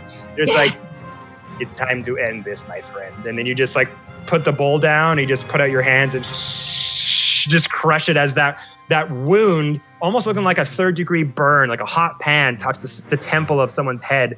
You see that wound just go and just like spread to the entire part of the head as the skin and meat of the head just goes, and like you just skinned this head alive as all that's left is the skull remaining, as the fur is burned off, the ears, the cartilage, the lips, the snout. All that's left is just a skull of this werewolf as it just falls back down dead. I feel like I needed the skin part to turn in a head, but I'll pick up the skull anyway and kind of... Skull will suffice. People can recognize a werewolf skull. You can even take some other trinkets if you want. Yeah, it definitely looks like a werewolf skull. It looks like the head of a dog that's like 9 times bigger than it should be. All right, well, then I'm going to use it as a hat because I'm small. So now I have a bone of a werewolf as a hat. Tiny little fox with an enormous dog bone. Yeah, don't fuck with me. Okay, so after picking up the skull and being like, this is going to be a hat, I would like to just look around the cabin and see if there's anything worth value. And before I leave, I'd also like to take a bowl of soup with me. All right. No problem. Roll perception. won't take that one. That was it's not 20, but it's okay. Ooh. 15. 15. Okay. So you look around the cabin, and you notice a few things. You notice there is a single, in the single room cottage, there are 3 desks. And one desk is kind of littered with aged books, and one is covered with manacles and tools. One has a long sword laying on top of it. And if you want to look more into those books, you're more than welcome to. The manacles themselves, you're kind of looking at them, and they just kind of, they're silvered manacles that have clumps of hair stuck in them. And that's all that's kind of left. It's a very like bare looking cottage. There wasn't much in there. But you're free to see what's inside of the books. You're free to take a closer look at the manacles if you like. There is a single mattress with some sheets and pillows and stuff. You can kind of look around there if you like too. It's up to you. All right. Step 1, over toward the books. Is there anything that looks like werewolf or recipes for like what she was making, that cure, like maybe where that cure is, but anything in the books for those? And then as a fox, I know that there's always things under mattresses. So I would go check under the mattress and do a little like fox dive where they do the digging, they go like into the bed. Yeah, so roll another investigation. Ooh, not good. 11. 11. Easy enough. You, first off, looking into the books, you notice that the aged books are indeed medical texts on lycanthropy cures. You'll notice that this old frail woman had cut out the pages of one of the medical texts, making a secret compartment which holds a single vial of liquid. You're not really sure what this liquid could be. If you're kind of, exactly like that one right there. You can kind of just putting 2 and 2 together. You could probably surmise that this is probably the lycanthropy cure she was talking about. And also looking at the manacles, they are indeed silver. The clumps of hair stuck to them are indeed werewolf hair fibers. So, do these look like chains or? Yes. Okay. I definitely will take those then, for sure. Okay. Taking the manacles with chains kind of attached to them. That's what I was like. That's what I thought it was. Yeah. My brain is full of it. And under the mattress, you'll notice that there's nothing there except for a very small coin purse that has about 10 gold pieces in it. Don't mind if I do. And so that's about it. You probably just set, if you had to bet on it, probably her life savings, just 10 gold pieces. I don't feel bad. Someone who's just, all the things she was telling you at the start, all this evidence kind of proves that at least she was attempting to solve her condition. But looks like it was just a bit too late before you had come. So. But I do know, if I'm looking through these books, I'm sure I could learn a little bit about lycanthropy and learn that you have to be bitten by someone who is already turned. So she was obviously bitten by someone. Oh man, I shouldn't have killed her. Should have asked her who bit her. But that's fine. Okay. Well, now I kind of want to go and look where those tracks led off and see if I can find human tracks that kind of lead to maybe more wolf tracks. Because this isn't the last head I'm going to have to find.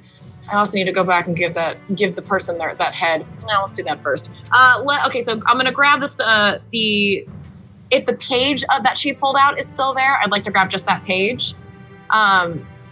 She had, I believe she had cut it out. So she's not in there. So cut out the pages of one of the medical texts, making a secret compartment. You're more than welcome to rip out a page out of the book if you like. Not unless it's about werewolves. Well, the whole text is focused on lycanthropy cure, so the whole book is in fact about werewolves. So if you wanted to rip out a page that maybe could give you some clues as to how to make maybe your own lycanthropy cure, you're more than welcome to do that. I'll just take the bottle of the cure that she has, and then I'll just take the book, and I'll literally give the head or the skull to the person who asked for it, but also kind of go, here's a kind of cure, and then here's the book to make the cure. I'm not going to do that. You can do that, though. Okay. Kind of give them the homework. Sure thing. So on the way back to Phandalin to collect your reward. Yes, I whistle on the way, Song of People. Song of People. No problem. Okay, so the travel to the outskirts of Phandalin is pretty uneventful. The once quiet mining town nestled within the foothills of the Sword Mountains is bustling with activity. The recent rediscovery of the legendary lost mine of Phandelver has attracted many adventurers seeking wealth and riches. So this town right now is like the gold rush in California. Like there's bustling. You see villagers of all types running around. You see kids playing in the streets, buskers, tough looking dudes on stoops with like wheat in their mouths, just kind of eyeing up people. All sorts of manner of activities happening right now. But you know that you are trying to seek out Harbin Wester to claim that contract reward. And you know that he resides in the Town Master's Hall, which is in the center of the town. Easy. If I know where it is, let's go. Yeah, you have a general idea. Do I know what this person looks like? Or their name? You know their name. You were given a letter, a contract that one of his helpers, one of his assistants had reached out to you and gave to you during one of your travels. So it just came at you with a contract. You've never really met him before, but you're aware of his name. You're aware of his position in this town. You've traveled through here a couple times. And the fact that you have been here a couple times precedes your reputation. Because as you walk around, the town folk here, again, much like sort of Gandalf visiting Hobbiton, you just get these snide looks. Children are kind of like playing in the streets as you're about as tall as probably some of the kids. For sure. Their parents kind of come through the town on the streets like, oh, come on, get back inside. And just kind of look at you just with like a scoffed look. Sorry, that's my I can eat alarm. A magical bell rings out of nowhere, signaling ding, ding, ding, ding, ding, ding. Probably time for lunch. And as you are kind of traveling around, you're kind of dealing with these snide remarks, these snide looks from people. It's kind of doesn't feel good, doesn't feel shitty. I mean, you have kind of swindled a few people here and there, made deals with people Han Solo style that maybe didn't end very favorably. So they're just jealous. And as you kind of walk through, just sloughing it off, being like, whatever, I don't give a shit.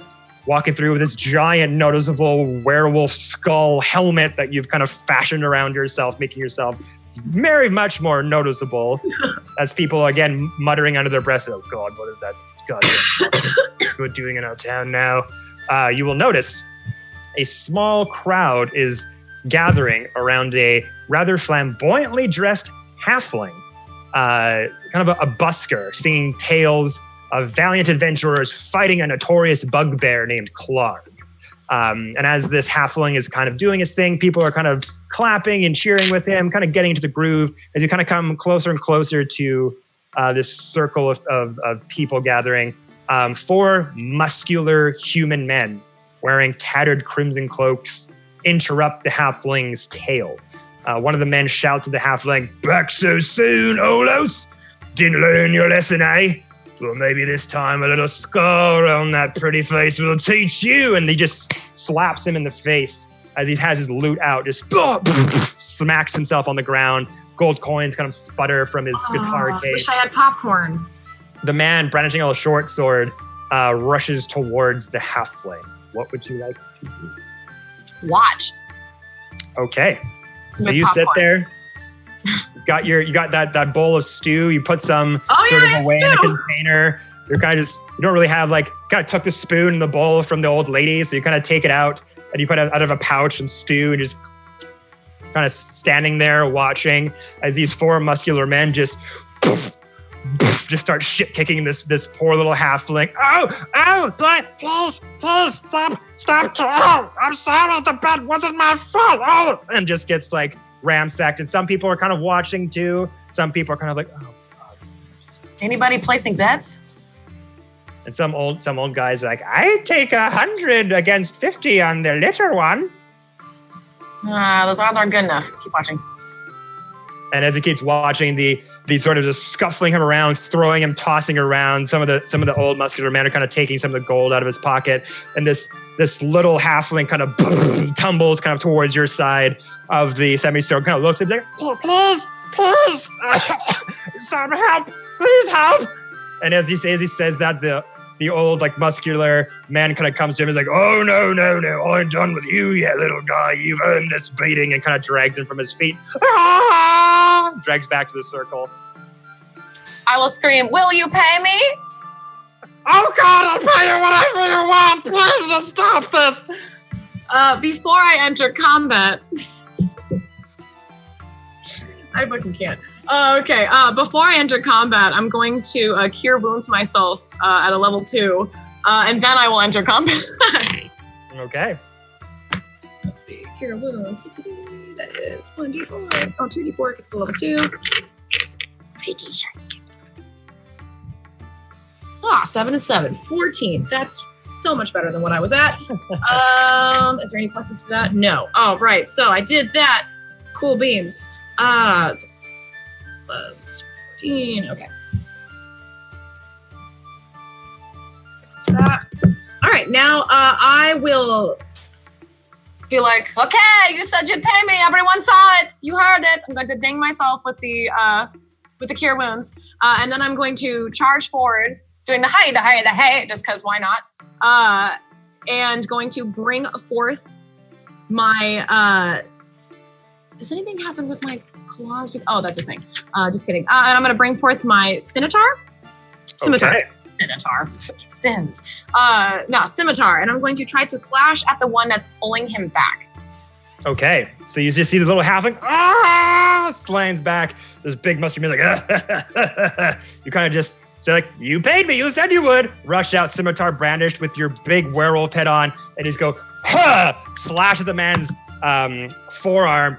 And then he looks up at you, and this little stout fox with this huge werewolf head staring at him. What would you like to say to them? I will say that I got a nat 20. But I'm just gonna go and say, sorry, he said he would pay me, no hard feelings, and like. Okay, so as you do that, let's say you roll. Let's say, because I was gonna say roll an intimidation check, but you just rolled a nat 20. So as you do that, they're just like, oh God, it's the fox druid. Shit! And they just fucking book it. Probably have met these guys in an altercation at some time before. That huge, like, giant werewolf head that still has a bit skin, a little bit of dried blood on it. Like, you completely freaked them out. This little, like, demon dog just coming through with this huge brandishing slash on the scimitar. You scared them all away. And this little halfling with his rather bulbous butt, you've kind of heard of this little halfling busker before. His name's Olos Big Bottom, is what people call him. As he kind of gets up in his little stunt kind of outfit with these two kind of big ham hocks on his behind, kind of gets up and some scrapes and bruises, and he's just like, all right. Nothing more to say here, folks. Everything's fine. And then everyone's just like, oh, the show was just about to get good. And everyone kind of like sloughs off and leaves. Okay, well, you said you'd pay me. It's due now. Well, let me just get myself situated here. Like, thank you so very much. I mean, God, those people would have killed me. I mean, I really gotta watch my betting when I drink. I mean, sometimes I think I'm down and I'm up, and then I double down, and then it just gets a little bit too much for me. Do you ever get that way? Do you ever just sometimes like make a bet and then it becomes too large, but then you're over, and then you're under, and then you're like... I would like to slowly take my little finger and put it on his lips and go, shh, quiet. I am woman of business. I do not have time to waste. I need you to pay me. Glad you're okay, Mr. Little Bottom. Almost Big Bottom. Oh, I said that on purpose, honey. It is not as big as one I've seen. But it's fine. But yes, you pay. Oh, now. Okay. Yep. Just give me give me 1 second here. And he kind of like puts his hands in his pockets struggling to find some sort of coin. This is why you get beat up, because you take too long to pay. That's kind of what I've been told. And he kind of looks around and he doesn't have any money in his pockets at the moment because all of his coins from his busking are just kind of scattered all over from his loot box kind of being tumbled over. I said, hold on, one second. And he kind of scrambles and picks up sort of the spare coin from the ground. And he has about like 10 gold pieces. And he's like, unfortunately, like this is kind of all I made today. But as you can tell, I'm a pretty accomplished composer. I'm planning to release a book on the many songs of adventurers that I've met over my lifetime, and I'm a pretty good ghostwriter too. So, I mean, for saving my life, which I do appreciate, I really do. I could follow you around, sing tales of your adventurers, and make you famous. How does that sound? I could make your name could be far and wide heard from here to the mines of Fandelver to the Sword Coast and beyond. This sounds like plagiarism to me. She says in her head. Just kidding. It's Witcher. It's so fun. It's great. I love it. It's fantastic. I look at him. I take the 10 coins and it disappears in my fox-like bosom. And just, well, I do not have a beautiful reputation with the people in this, in these towns. But if you can, I'll let you follow me for like a day, but I'm sure you're probably going to get pretty annoying after a day, and then I have to keep you alive, and I have to feed you, so let's just like a day. You won't have to worry about a thing. I will feed myself. I will be as loud or as silent as you want, because I vowed on the day that I came to this town that I would make my name and all those around me as big as my bottom, and trust me, it is very big. So we will work together. We will get this done. I will repay the debt because you saved my life, and trust me, that means more to me than you will ever know. No one ever really helps me these days, you know. I do a lot for people. I try to sing songs for them, and sometimes they pay me. Slowly put a finger forward. Shh. Right. Yes. Every time I have to do that, I'm taking down 1 hour of our time together. Do you understand, little one?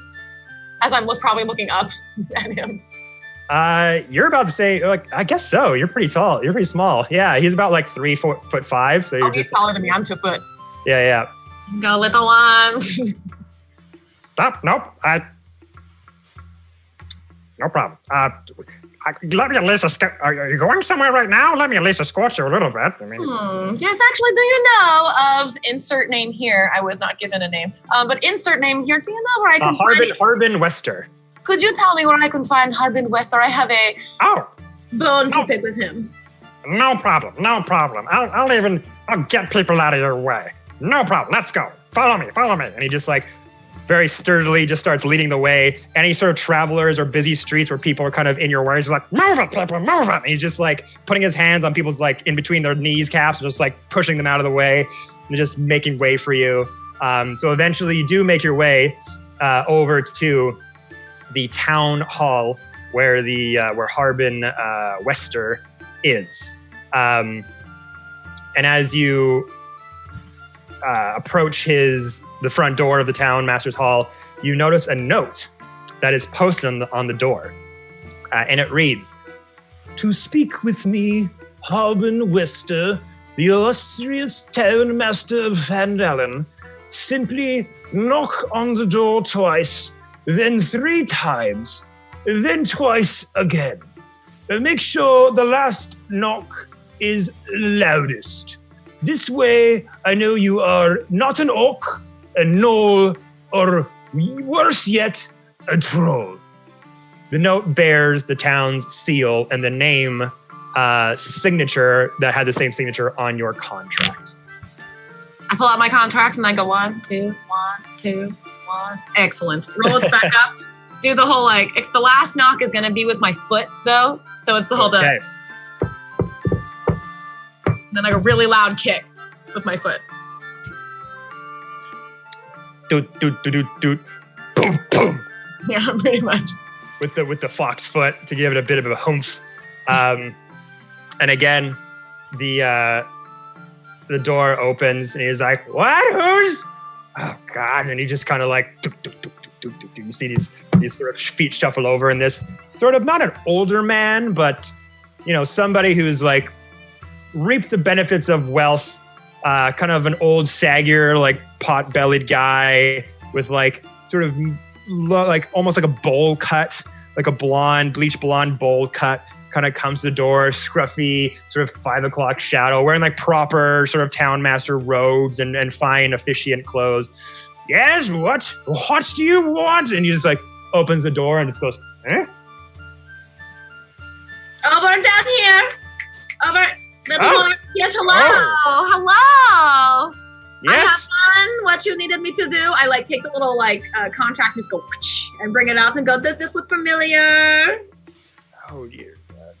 Yes, the contract. Yes, I see you're wearing your evidence. That was easier to carry.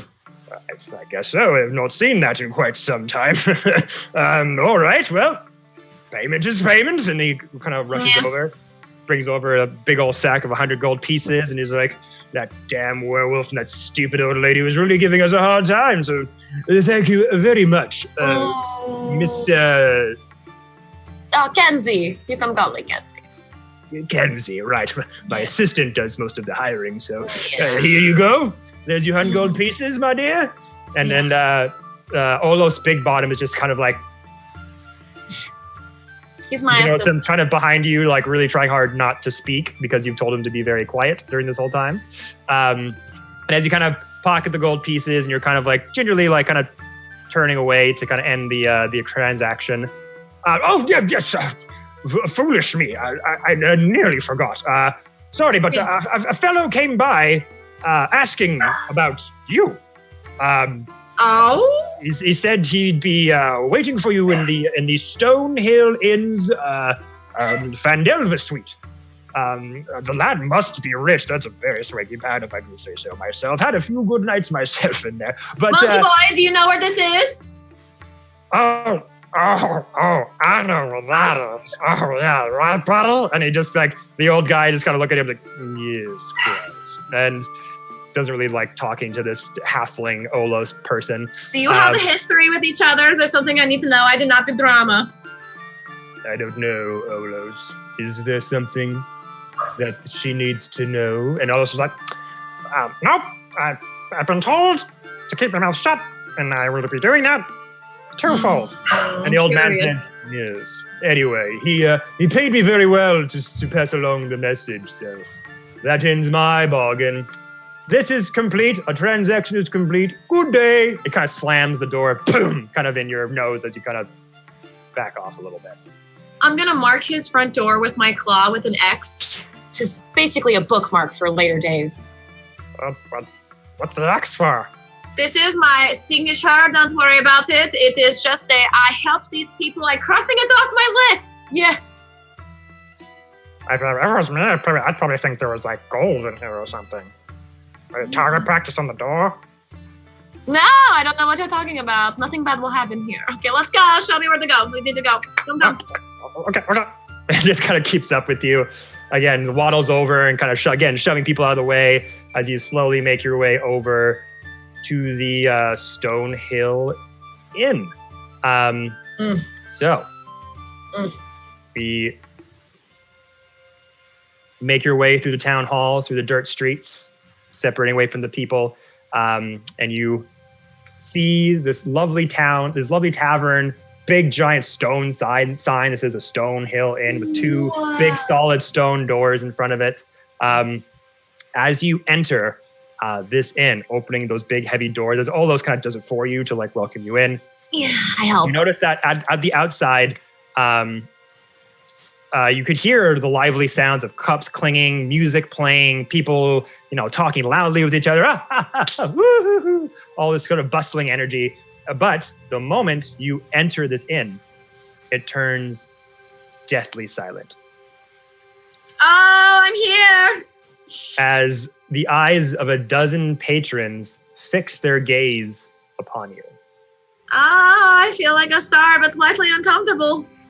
A patron stumbles into you, dropping their cup of ale. Am I wet? Not quite, because in that instant, the inn is still. Like Nothing- frozen? Yes. So like he's falling and nothing is spilled on me because it's frozen. Right. So you go in there, you open the door, people are like, ha. It all stops as they notice you, who has a kind of a reputation around here, and they kind of go, oh, like all in 1 second. And as he bumps into you, the cup just is like very ever so slowly falling in slow motion. The liquid like, sort of suspended back in away midair. from the cup. And you look yep. Yeah, and I was gonna like dispel magic on the guy that's falling, but like back away from the cup that's falling. Yeah, no problem. You can back away, and you just notice that the whole entire room is just suspended in frozen animation.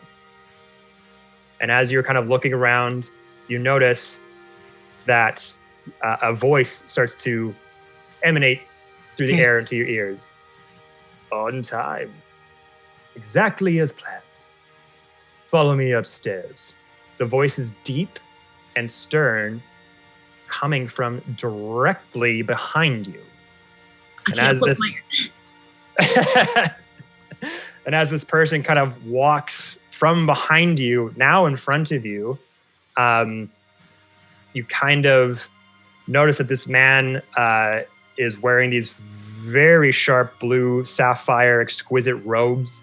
He is bald with a manicured goatee, very penetrating stare. And as this person, in a very like upright stance, hands kind of like this, walking towards the stairs leading to the upper part of the inn, Olos is kind of aghast. So he's not frozen? No, Olos is fine. He's just like, holy shit. He's just like very excited about this person that's just come.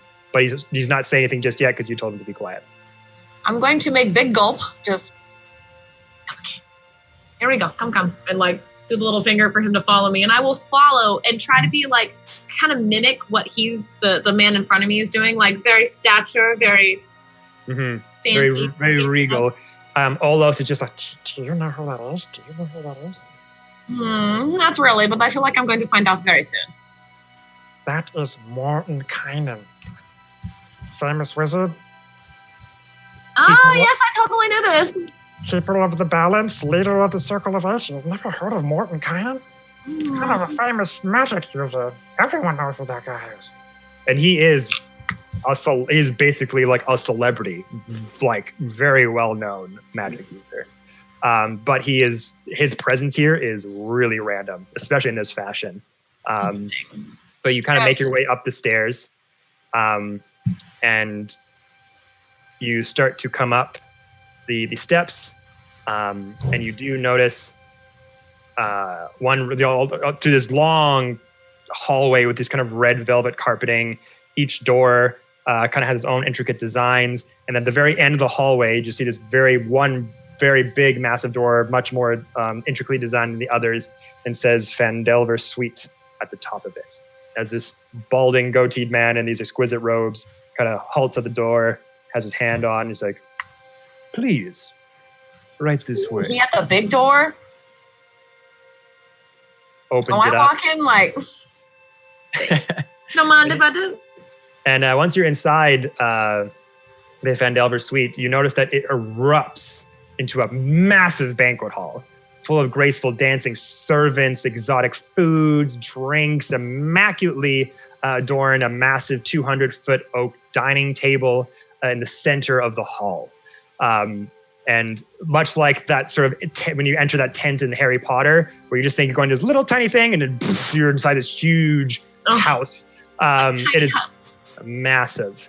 And Morton Kynan just kind of sits at the end of this 200-foot table and kind of like signals to you to sit at the other end of the table where there's only one chair, one for him and one for you. I will, I'll tell my little man boy to basically just hang out by the door and to not say a word unless something is about to happen to me in a negative way. Keep an eye out. You got it, boss. You got it. No problem. All right. I go to sit down. How tall is the chair? And if I sit down, am I like this to the table or do I need to stand? So, as you are walking sort of around the table's obviously way taller than you, so you're just kind of like, and as you kind of making your way down this long 200-foot table, you turn to the chair, and as soon as you're like, you see the chair here, right? It's a big, normal chair. You kind of take your eyes off it for a second as you turn around. The second you take your eyes off and turn around, it's your height. And then as you kind of turn around even more to the table has shrunk to 5 feet, and Mordenkainen is sitting at the other end of the table, but his chair is as big as his. I will say that under my breath. I'll go, wow, okay. I sit down. Is there a napkin? I'll just touch the napkin. Yep. Napkin goes down. There's a plate there with a cup, an empty goblet, that as soon as you look at it, liquid just fills it to the brim of whatever liquid you desire at that moment. You look down at the plate, and whatever you're thinking of eating, it just pops into existence. Yes. Take my nail, puncture whatever meat comes to mind onto my nail, and just, so, you wanted to mate with me? I did. Starbucks I've come here seeking you, Circle of the Freckled Druid. As fate has had it, you play a role in maintaining the balance of existence. I've seen the future an infinite number of times, and it is you who maintains the balance. Unfortunately, you do require the help of all Olos back there. And for that, you have my sympathies. Yes, I take your sympathies to heart because it's not fun. But but why do I need him? I cannot divulge that information, for it might affect the outcome at hand. But Okay. I am aware you are not privy to who I am, but I do know that you have a good heart. And although you tend to make decisions and choices that benefit yourself more than others, I believe deep down you are looking for that one chance to make a move and to prove to others that they are not as dark a person as one might see. You mean I want to be famous? Yes, it's true. How'd you know? Well, if fame is what you're looking for, this task can certainly help with that. When you are ready, I shall teleport you both to the swamp of Gilgar, near the legendary mine of Fandelver, where you must confront a green hag named Myrisi. Myrisi has a drow infant capable of permanently upsetting the balance, and you must recover this infant. You will know what to do with it. The fate has decided. And I'm afraid that's all I can tell you. But for your efforts, I do have 3 gifts for you to ensure you carry out your fate as it has been foreseen. And he kind of takes out some things from his robes, and he takes out potions of greater healing. Oh, yes. He takes out a very powerful magical weapon that, again, takes the form of whatever it is you are thinking of at that time. And a ring, very intricate designs of Elven on it. It is a ring of protection. Yes, those are awesome. So 2 potions of greater healing, a +1 weapon that forms into whatever shape you want, whether it's an axe, a knife, a dagger, scimitar. It forms into the shape of whatever you're thinking.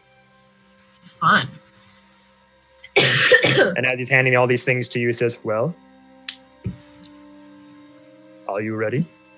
Yeah, let's go. I'm good. We're good. Let's go. Very well, then. The fates will thank you kindly. Olos looks back. Oh, yeah? Yeah, you're coming. Come. Don't fuck this one up. Bam, bam. Suddenly, What? big flash of light bursts in front of you.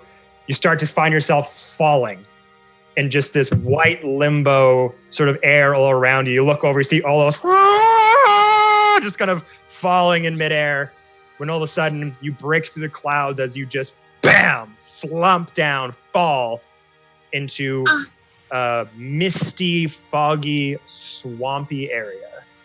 You hear the sounds of frogs, crickets, all manners of creatures. The air is hot and humid. You kind of get up, there's just mud all around you, vines, greenery of all types. But the fog in front of you is very, very thick. As the white light subsides, the Brain fart. Sorry, yeah, I am having a brain fart. The thickness of the fog in front of you is very dense. You can only see like a few feet in front of you, but that's about it. And as you kind of dust yourself off, standing up in this swamp, you notice right in front of you, actually, stuck in the mud, is a decomposing human corpse with a little satchel around its torso, and it rests in a puddle of mud, and flies are eating at what little flesh is left off its clean bones. Oh, this seems like a trap. I'm gonna do it anyway. Okay. Before I go to probably the said trap, I would like to turn to Schnookums next to me here and take that +1 in front of him, kind of like in an intimidating way. Like it changes from like a dart to a dagger to a rapier to a sword. And we'll go, so, Schnookums, you going to tell me what that comment was back there? What do you mean don't fuck up again? Who are you? Why are you here? And who did you fuck up before? And he kind of gets up, like getting the mud off of his boots and his pants. Okay, maybe one would say that I knew who Mordenkainen was because he might have possibly hired me to do a job before. What job? Boy, you better tell me what job before I turn this into a javelin. Okay. This job that we're on. I've tried to do this before. I'm sorry. He keeps insisting that I'm a part of this Fates thing and that I need to be involved. I don't know why, but the last person that I was trying to help is kind of in the mud right now. And he kind of points down at the corpse stuck in the mud with the satchel around him.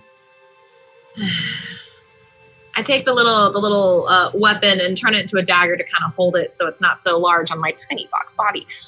And going to walk over, and while I'm walking over trying to pull off the satchel from the body, I'm going to go, all right, so how far did you make it? Was the undoing? Is there anything you can tell me? Notes, let's go. Come. All right, so you look into the satchel, and you find not much inside, but you do find a journal. And it's very wet and pretty decomposed. Much of the writing is kind of like wrecked, ripped, or smudged, but there is one page that you can make out. And at the top of this page, it says, "The Swamp of Gilgar." And the writing says, "I have set out to explore the myths regarding the malicious hobgoblin warlord Gilgar the Defiler and his legions campaign through these swamps in search of the lost mine of Fandelver. During my last visit to Candlekeep, I came across an aging Grimoire describing events of Gilgar's time in the swamp. The Grimoire explained that Gilgar the Defiler stumbled upon a coven of hags. Seeing their beauty and power, he grew obsessed and assaulted the hags with his legion in an attempt to subjugate them. He believed they would help him find the legendary lost mine and all the riches within. During his assault, Gilgar massacred the hags and laughed atop their mutilated corpses. Scholars claim a magical fog filled the swamp after Gilgar defiled the corpses. When the fog cleared, all the hobgoblins were found brutally slain, and Gilgar was found dead, with his entrails shoved down his throat. It is believed that Gilgar the Defiler and his legion are cursed to wander the swamp as twisted undead creatures for all eternity. whatever the truth is, I shall find it. It's got a signature at the end that's just a giant D. So, put in your jokes there where you like. So, you are at the entrance of this swampy area. As you were kind of looking through the journal and asking Olos, like, what happened here last time? Like, what's going on? I was like, well, as you can see, there is a magical fog here. There was some tussle with a hobgoblin and some hags. And there are creepy things in here that probably shouldn't be here. We tried to find the hag's hut. We got lost in the fog. Shit went sideways. And he died. I tried my best to help, but it didn't work out too well.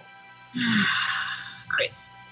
But Morton Kynan, saved me, brought me back, and said, your time still, your debt is to be repaid. I don't know, it was weird wizard shit. I don't really understand half the thing he says.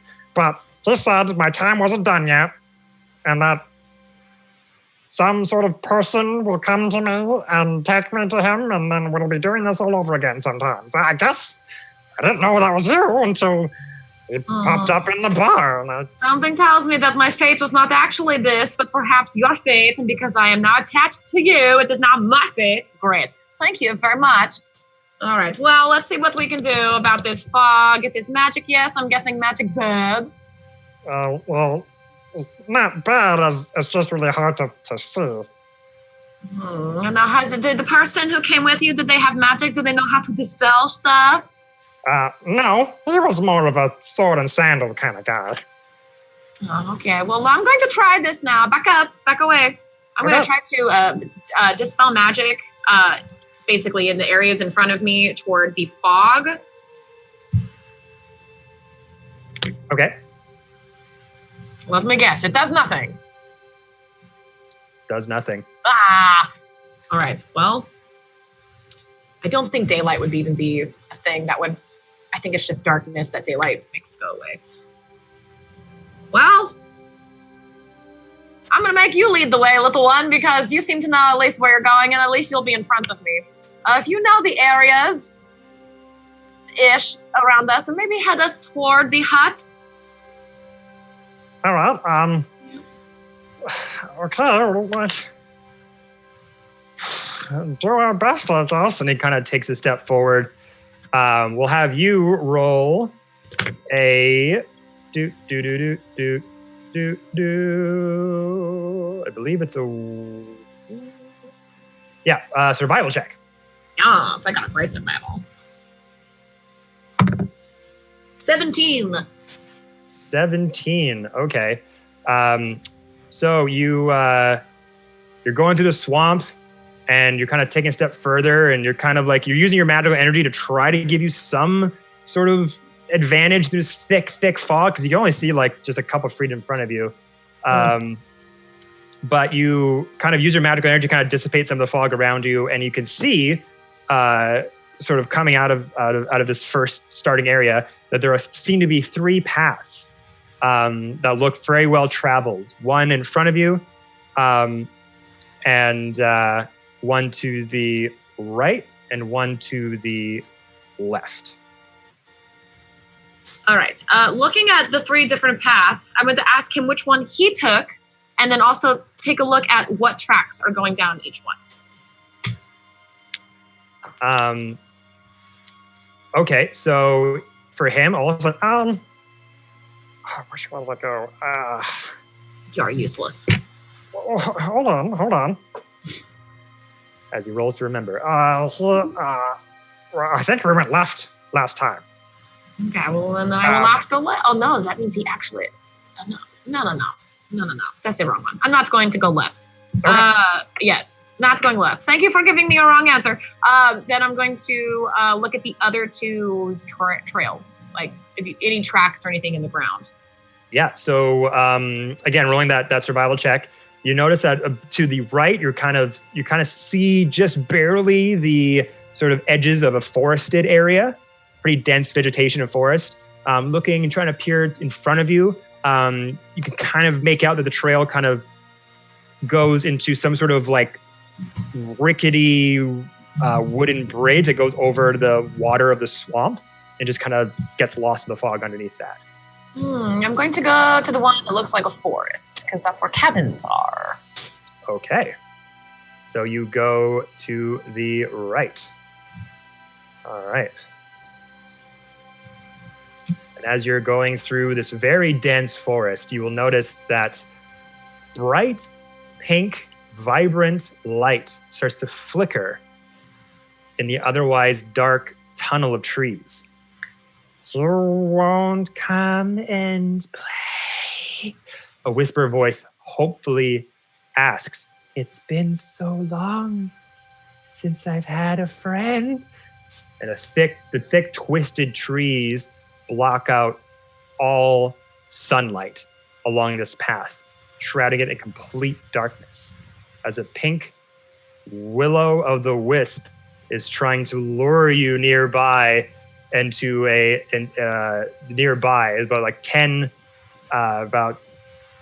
feet or so in front of you, as you just hear this. I feel like there's a save that has to happen there. No? Not yet. Not yet.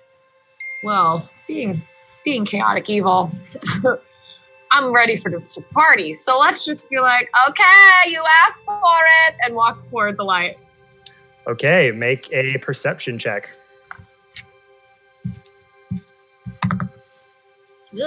17 plus 7. 17 plus 7. I don't know. I'm bad at math. 24, 23? I don't know. Yeah, no problem. So as this whispered energy is kind of calling you into this dark tunneled forest, you do spot a quicksand pit that the will-o'-the-wisp is sort of like lulling you to come towards it. So many text messages. I will notice the sand. Is there a way to go around it? There is not. It is and completely... it's like dead center. Yeah, it's dead center in this area. Oh, how long is it? How long is it? It's about 10 by 10 feet, so you could try to jump over. Oh, yeah, for sure. I'd like to use the spell jump and jump over. Okay. Sure thing. Go for it. Now, I'm wondering if I ask my hobgoblin friend to hold me, if I can put it on his jump speed. So if I go, hold me, little one, and as he holds me, we can both jump over. Mm-hmm. I will do that if you allow. Sure. How about you make a strength check to see if you can hold him up with your jump? Well, he's holding me because I'm smaller. He's bigger. Oh, that's right. Yeah, so and then I'll just jump. Whoever I cast jump on, they have 3 times their jump speed.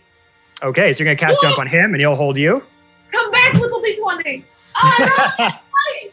No, that doesn't count. It's on the floor. Okay. I lose a lot of die on the floor. All right, so this is hold on. This is just a touch. There's no roll to it. So it'd just be triple his jump speed. And then you tell me what I'm supposed to roll. Okay. Let's see here. Bringing up old Big Bottom here. Usually jumping is like either 5 or half of their movement. Yeah, so his speed is 25. So half of that would be like what? 10, 12? That would be 10. So that times 3. God damn it! So 40, 12, 24, 48? No, that's 2. That's 4 times 2. So 36. There you go. Math! On the fly math. So 36. So yeah, casting jump. Jump to the other side. Do not drop me. And then I'm going to look at the little light and just go, nice try! And then jump over. Okay, make an athletics check. You can do anything. Nat 20! Oh! You clear that jump, no effing problem. You just, you're like, don't fuck this up. And as he like picks you up, he's like, oh God. And he just like jumps a little bit because he's a short, stout guy. So he thinks, I'm going to die. And just like takes a bit of a jump up and goes boing, like Super Mario, and goes, no! It just gets flung over like a 25 feet or so, just woo, and just and just kind of. Good job. Please don't do that again. Please, please, please. And just kind of puts you down beside him. Yeah, we'll see. Go. Okay, so as you've kind of jumped over the part of the quicksand, you are sort of nearing the edge of the forest here.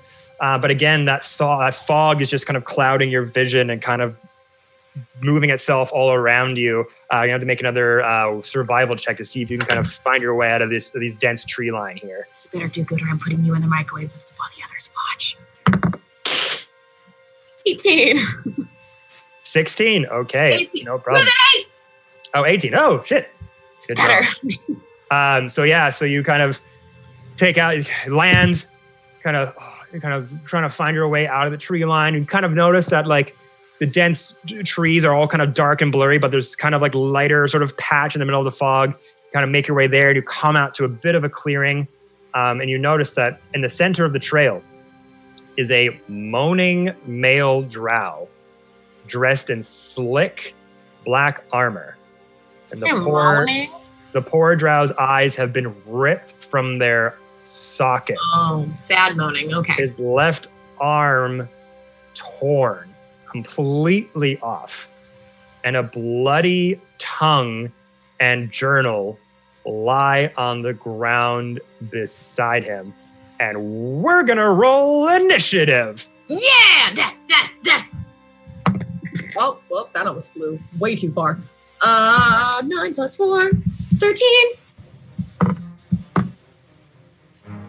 All right.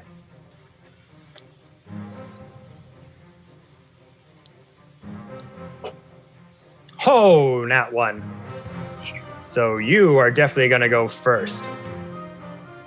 Does he have ill intentions toward me? So as you're kind of looking at him, this kind of like corpse of a drow is just kind of looking up at you.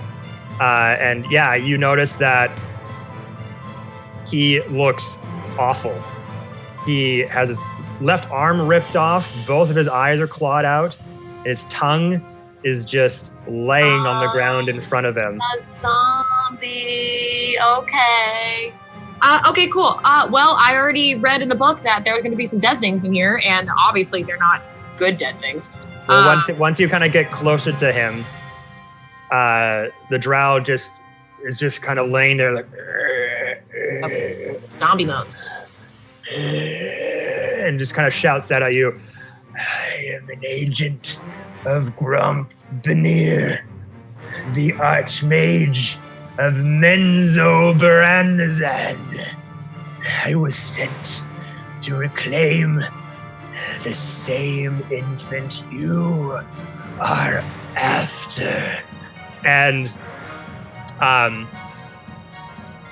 what happens from here, as this drow is kind of saying this, you notice this claw you hear this kind of rustling in the bush nearby. And you see this claw, this hand, severed hand,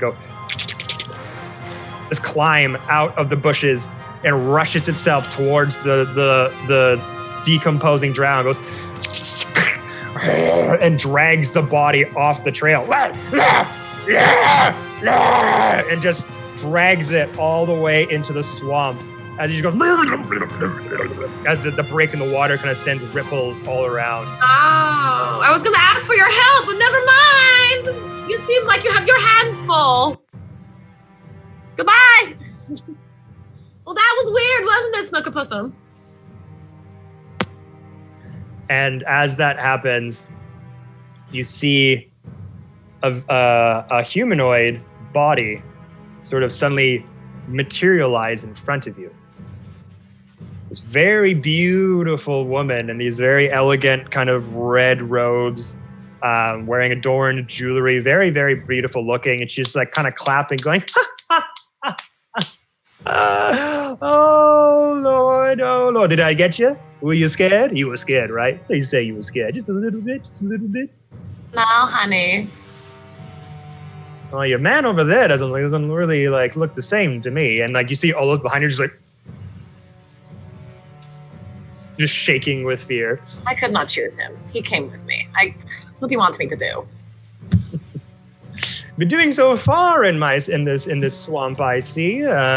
Seem to be doing all right. Good jump on that little quicksand area there. That one always gets me when people fall into that. Yes, but not me. I am super sneaky. I can find things. I know things about you probably don't even know yet. Oh, is that true? Not many people come here wanting to ask questions about me. They just keep wanting to kill the hag, get rid of the hag, find the drow baby, blah, blah, blah. Oh, well, if I don't have to kill you, I won't kill you. I like friends, especially ones who try to be mean to their friends. It's very fun. But I will be taking baby. Yes, I am here for baby.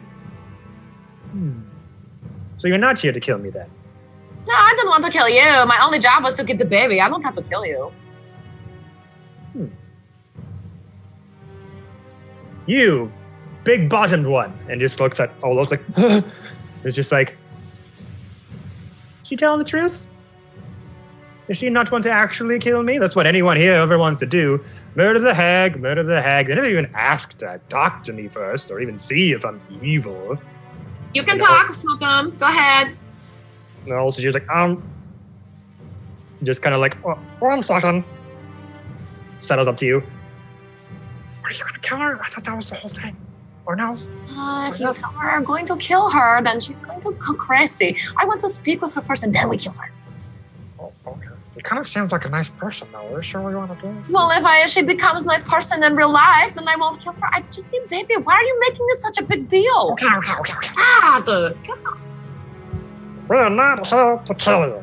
And just kind of says it very matter-of-factly. And he's going to roll deception. He got a 19. She's going to roll Yes, Snookums! perception.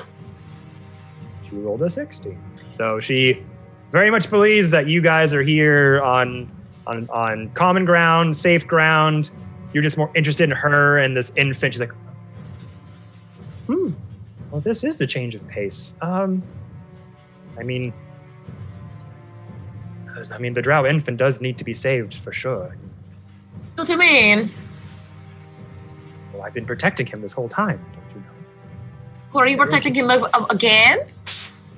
Look, I can explain it all at my hut, okay? You're not that far off. Keep on this trail. Keep heading northward, and we'll talk more there. All right? Oh my God, are you not here? Is it projected? Oh my God, magic. And her body just goes as the major illusion just dissipates and goes into the foggy. Hey, you said straight, right? Go this way. Come. Yeah, so she says pretty much keep going the way you are going. Okay. She's so nice. Come on, let's go. And don't say anything about killing her. You're going to ruin this for me. Well, a little scary looking. And just kind of walks towards you. So as you get out of that area, start making your way, and the fog is kind of cleared out at this point. You're just kind of coming out of the tree line into this more narrow, sort of sturdier, muddy pathway, but you notice that the swamp water is now on either side of you as you're kind of traversing down. And the trail kind of starts to snake away, but you're out of the forest for the most part. As you're kind of probably about 25 minutes are going by, you're just hearing like that was a horrible cricket sound. You hear crickets and toads and just general swamp life. Even like the occasional alligator just like snapping. But nothing is getting your attention so far. But as you kind of are coming out, sort of you can almost see a building kind of way off in the distance through the fog. But as you kind of come through this sort of narrow walkway with trees kind of adorned on either side, you notice in the middle of this pathway, a loud snoring comes from a sleeping beast that lies off the side of the swamp's trail. It has a vaguely humanoid head, the body of a lion, a broken pair of dragon wings, and a spiked tail. I guess I will sneakily sneakily go past it. If that fails, I would like to ready a ration. Okay. Go for it. And you make your stealth check. And I'll roll for Olos. 24. 24. Can I boop him with guidance? Sure. I don't trust him to be silent. Go for it. So it's D4, right? I do a little flick on his nose. Do good. Yeah, Just D4 for guidance. I don't know why I have been guidancing myself like a dum-dum. So he rolled a 12 plus the 1 is 13. And as you were just kind of like using your little tiny fox feet sneaking, you just hear this huge manticore is kind of wrapped down and just his.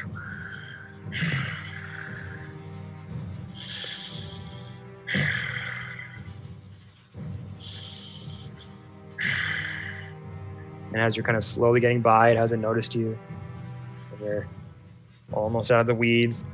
Olos then snaps on a twig as the manticore erupts from its slumber. And we're going to roll initiative once more. I want the snag! Now I want this. All right. 14. Olos.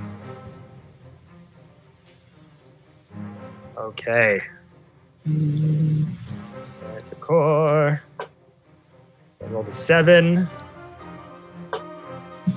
13. Okay, so it's going to be you, Olos, and a manticore. So you are first up. You've got your ration ready at the hilt there.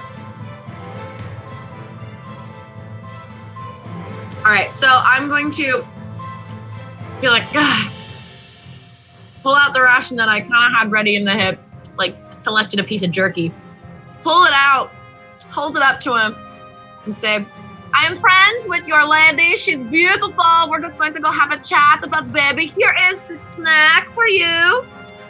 And if negative, is probably going to happen. I would like to ready my claws. Okay. So you've got your claws out. It is pissed off. It is territorial. It is not looking to make friends. It is looking to eat you. So it is just rushing at you. Your pet is rushing at me! As you hear a faint voice out of the swamp go, "It's not my pet." You took both voices. I did for a second. That was really good. D&D mess ups. I love it. Okay. We'll say that magical voice emanated out of Olos, like she kind of commanded him to say that, and it transformed to hers for a split second. Yeah, Yes. that makes sense. That's so funny. He's like, ah! He's like, "Bleh!" Gross. Vicious mockery. Not vicious mockery. Ray of sickness. It's kind of like what it is. Okay, so then I guess I readied my claws. So since he's not being happy, I will then put the jerky in my mouth and slash with my claws. All right, go for it.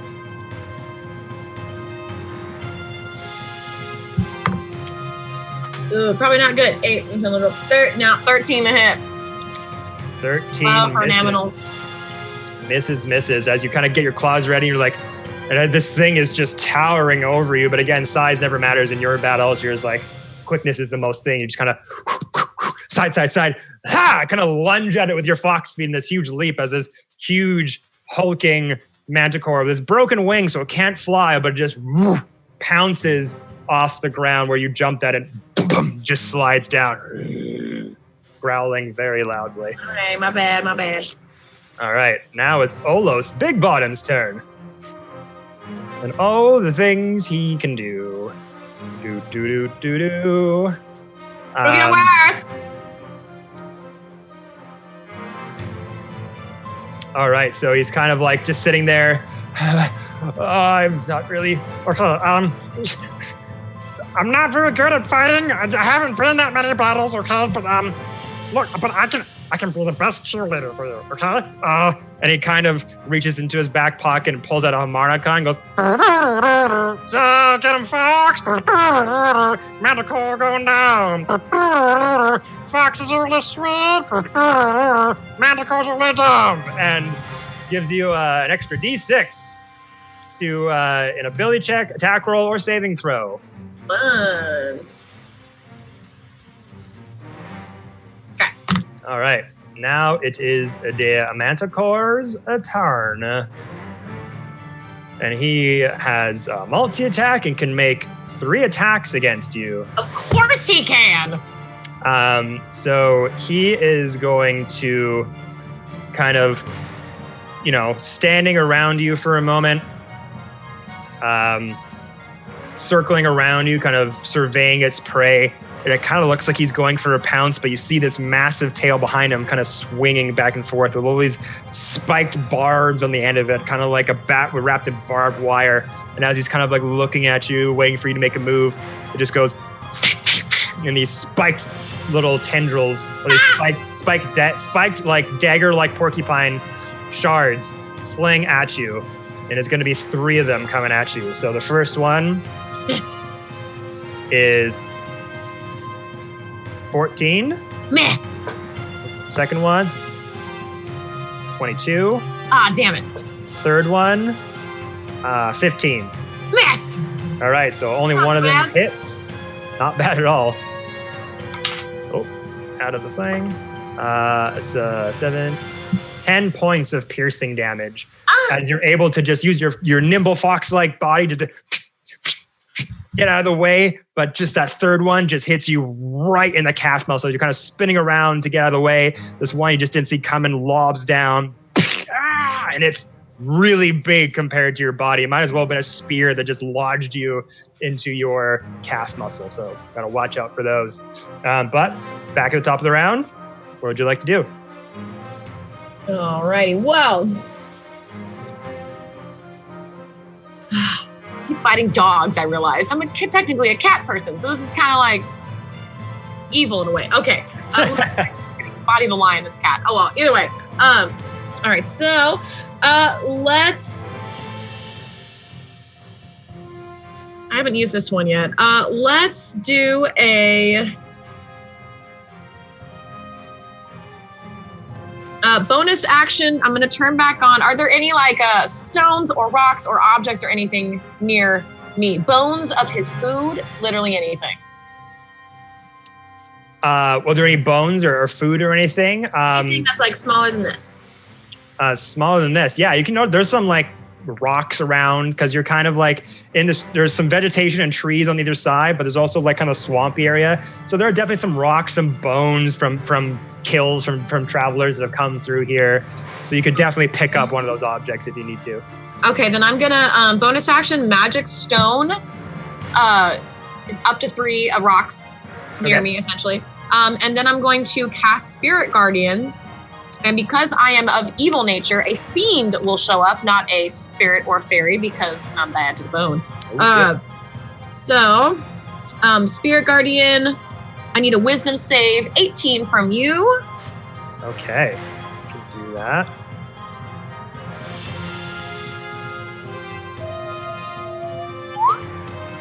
Ooh, that's a 19. All right, so your speed is not halved. And you get half the damage on a 3d8. It will be necrotic damage because I'm evil. Spirit Guardians, all right, in the form of a fae. Is there what your fae kind of looks like? Is it demonic? Is it a spirit? Just goes to attack it, or? It is just gonna be a skeletal version of myself, but male. So it's my twin, but a guy. Okay. 8, 9, 10, 11, 12 points. So halved is 6. 6 points of necrotic damage. 6 points of necrotic damage. All right, as this skeletal version of yourself kind of emanates from your body, as you kind of imbue that spell, kind of take position, get that spike out of your calf muscle. You just go, oh crap. And you kind of gather some rocks, kind of have them on you, kind of put your hand down, make some intricate designs.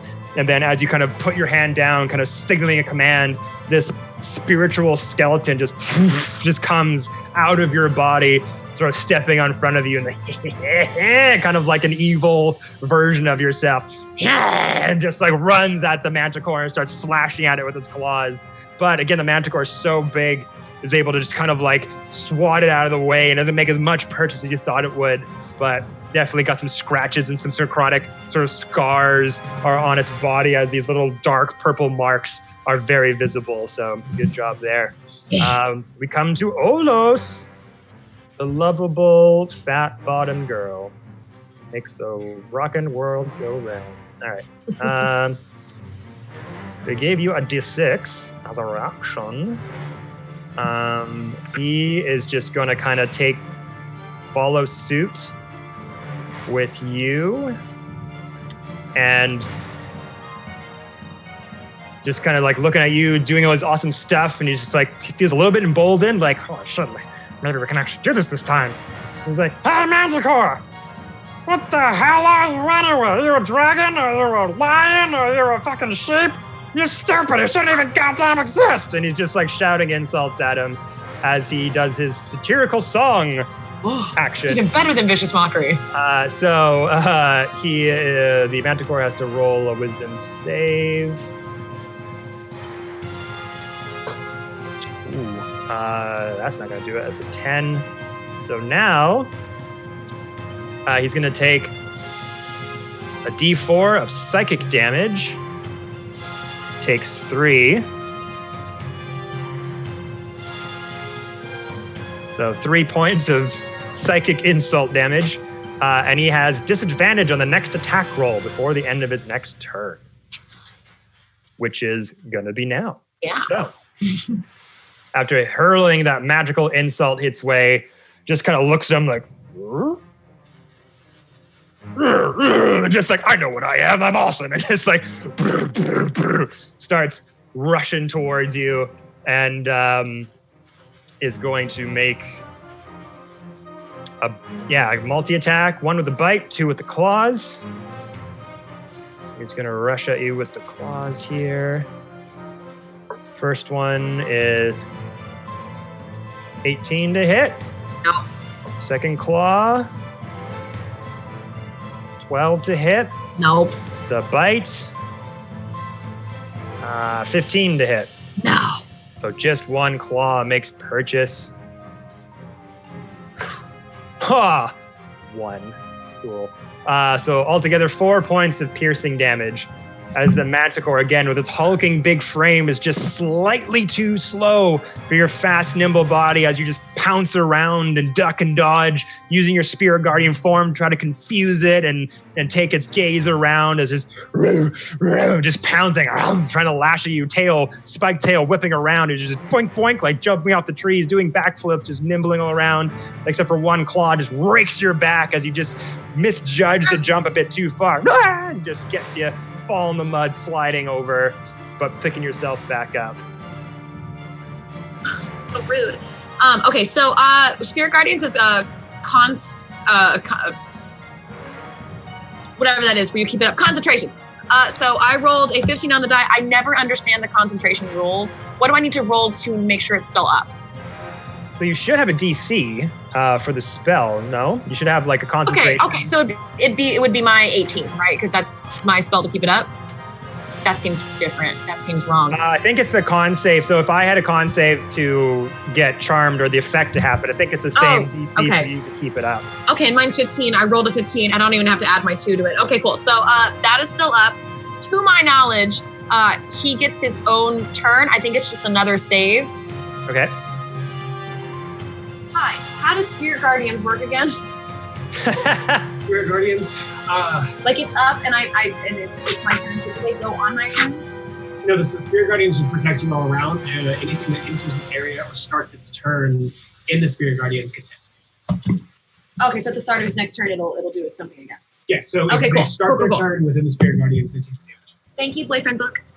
Okay. So technically, the turn of the Manticore should have taken damage from the Spirit Guardians. Oh, well then I'll do that damage first then. So he, can he? I think he needs to roll It's a wisdom save 18 Right. to see if he makes half damage or full damage. 3, so he fails big time. Excellent. That was a level 3, so that's 8.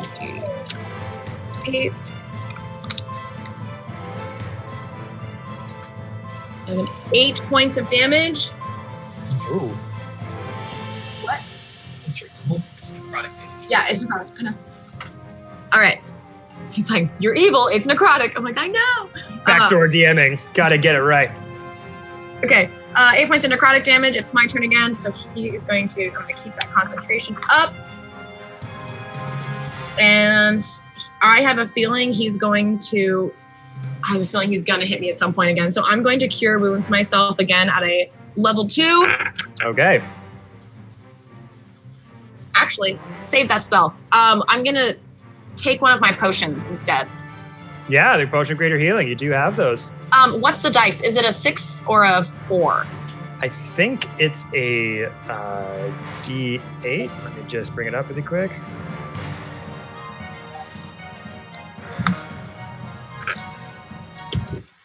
No, 2d4 plus 4.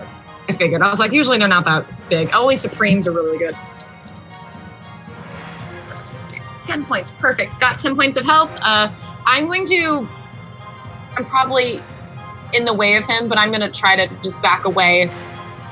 Unless it is an opportune attack, then I will stay where I am and be the bad bitch that I am. Bad fox bitch. Doing the foxy thing.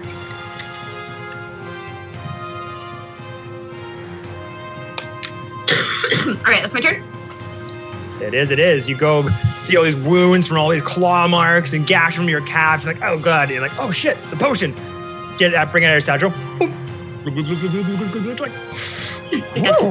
Tastes like mint. And then all of your sort of wounds just start to close up slightly. The wounds, like the big fresh gashes of blood, just start to trickle out as the wounds close and cauterize into a scar.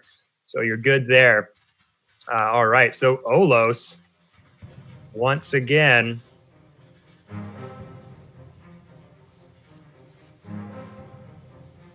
he's going to, he'll make a rapier attack. So he kind of sees you as you're kind of you're taking to like kind of gash from that claw that kind of raked your back as you slide on the mud.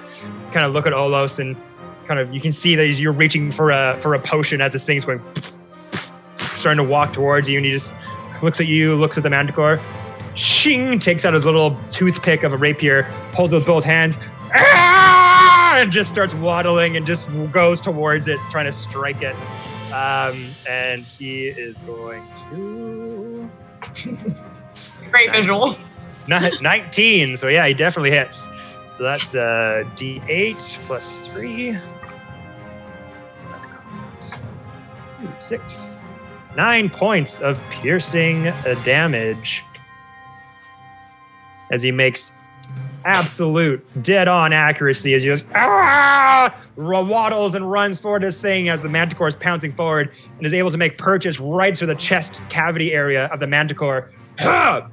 Pierces into it as the massive paws are just kind of like rearing up like a horse. He's just going, just trying to hold it up almost with all of his might, giving you some free time to use that potion. And as he's kind of holding it up, the manticore using the brunt of its weight to push Olos kind of back off as the rapier is stuck out from the manticore.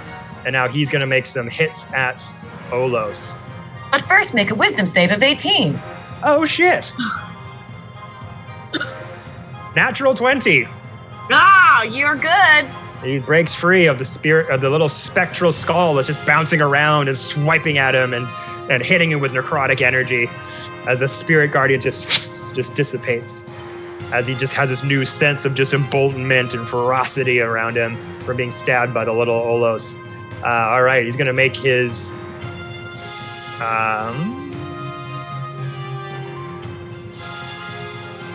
he's just going to make his 2 claws and bite. Actually, no, ranged weapon. Yeah, no, you know what? He's going to back up a little bit, and he's going to try to smack him with the spiked tail 3 times. Oh my god. So first one, That's a 2. That's going to miss. Second one is a 14. That'll hit. The other one is a 3. So 2 miss, 1 hit. 4. So 7 points of piercing onto Olos. No, I mean, it's okay. As he's kind of like learning from you, from ducking and dodging from the barbed tail from before. So he's kind of like, he sees the tail rear up and it's about to release some barbs. He's like, okay, through the foxton. And he just kind of like moves all around. Oh no. Oh no! What happened? I stopped the Complete video. another darkness. Oh shit. Your camera came unplugged. No. Oh, it went into the other one. Hold on. We can do this. Actually, you know what? Fuck it. We're doing it live. This camera switched to the laptop one. Whatever. We're doing it live! Okay, so the barb kind of flings out and he kind of follows your actions. And kind of does the same thing. And it was like, oh, right, don't turn. Ah, God, that does really hurt. And just like falls down on his knee as he gets stabbed with that barb. But he's just on the ground and he's trying to get himself back up as the manticore starts walking towards you very angrily. But it is your go. Aha! This is really funny to watch you die. Hilarious. Okay, because I'm stupid and forgot I was a druid. I am going to cast Moonbeam once again on where he is, and then I'm going to bonus action into a black bear with freckles. Asterisk there. Oh. Yeah, I hope that terrifies both of them, actually. So I need a con save of 15, please. Okay, as for the Freckle Moonbeam, that was a 7. That's probably going to fail. Yeah, it's only +1, so 8. Excellent. Mark off my level 3 spell. It's going to be 1, 2, 3 d10.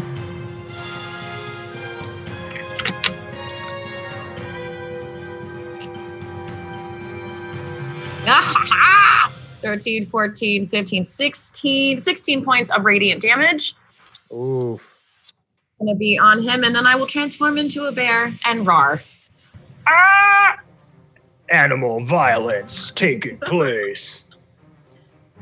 All right, so that moonbeam freckle emanates from your forehead. Once again, the freckles on your face start to multiply and are adorned all over your face, and all of a sudden the freckles just start to snake up your head, form into a giant dark circle, and once again, this little short, stout fox, giant radiant beam emanates from your forehead and just sends the manticore reeling backward as Olos was just like on his hands and knees in the mud, almost about to get eaten whole. You managed to hit him off the giant radiant blast, and as it ends, you see that same sort of scarring hole that's sizzling with radiant energy that's continuing to burn and not fizzling out as the Constitution save did not take effect. So then after that, looking up at him, kind of walk by Olos as he just kind of like, holy shit, what the fuck? Like, they had no idea you were capable of like this kind of power. As you're gonna slow-mo walking past him, cue whatever Quentin Tarantino music you want to play in the background. And you're staring down this manticore as you just this huge mammoth bear sound comes out of you as your whole entire body just grows 5 times the size as the skin of your red fox fur sort of rips and a brown fur kind of replaces it as the muscles and tissue of your body start to form into a bear's massive maw. You are now a bear. Or do you have your same voice? No, it's literally just like that's all you. It's just that's it. I think you gotta work on the roaring part, but still cool nonetheless. And Is my voice? No. all right. So after that, Olos just starts to pick himself back up, and he. Oh God, where am I? There we are.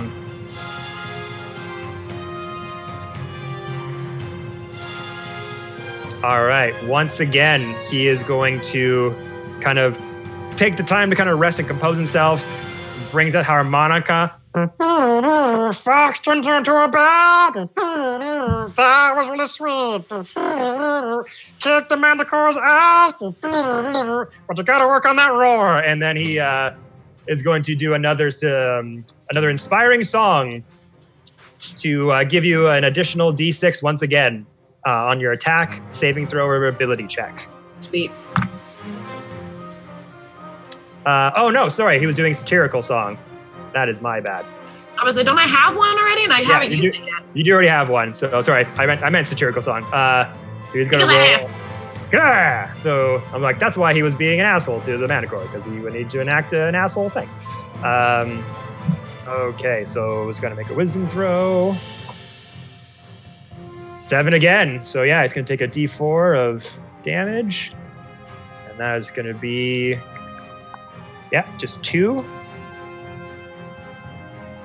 What can you expect from sidekicks? I mean, 2 points of psychic damage, and he has disadvantage on his next attack, which is going to be now. So the Manticore bear fight is now going to commence. but first, roll me a con save. That's right. The can. We'll never forget again. 4, so definitely fails that. So another D8. It is 3d10. Oh shit. 9, 10, 11, 12, 13, 14, 15 points of radiant damage, and you may go. Ooh. 15 points. Jeezy crazy.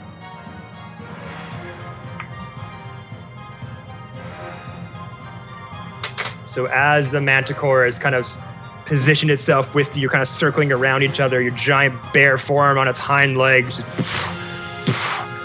standing off with it, the Manticore just looks like he's about to pounce, and then that sizzling hot radiant energy is still burning from the wound from the impact of the moonbeam. And then when he looks like he's just about to pounce, the searing burn just gets white hot with your control. Is just trying to fight through the pain as it just goes in for one last lunge at you. And once again, as the bear roars very very aggressively on. All right, so 2 claws, 1 bite. First claw is 16. Second claw, 4. Bite. 17. Oh, that'll hit. So the bite takes purchase. Yep. That's why I got these 10 hit points. Fuck. Love it when you get a 1 on the die for damage. That's great.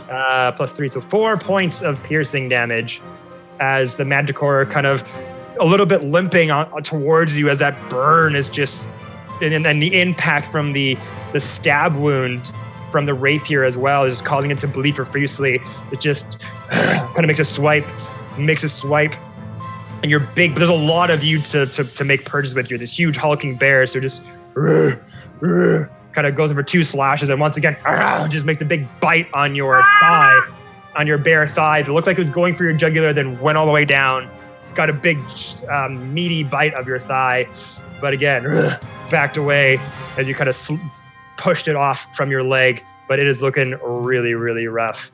And as its back is kind of to Olos, he's going to... Oh, no, sorry, it's your turn. My bad. Back at the top of the round for you. As this big Manticore bite took purchase on your thigh.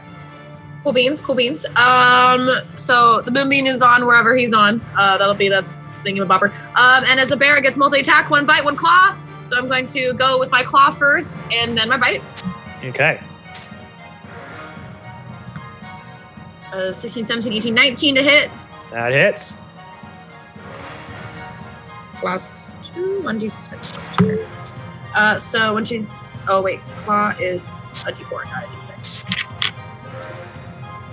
5 points of damage. Ooh, it's teetering. And then the bite. I'm going to add... not going to help, but I'm going to add the d6.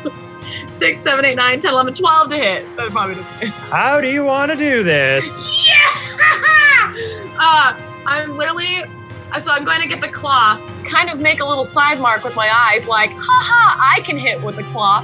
And then I'm going to go in for the bite, wink before I bite him, totally go in for the bite, and just rip out his jugular and then go, ah, while the jugular is in my mouth.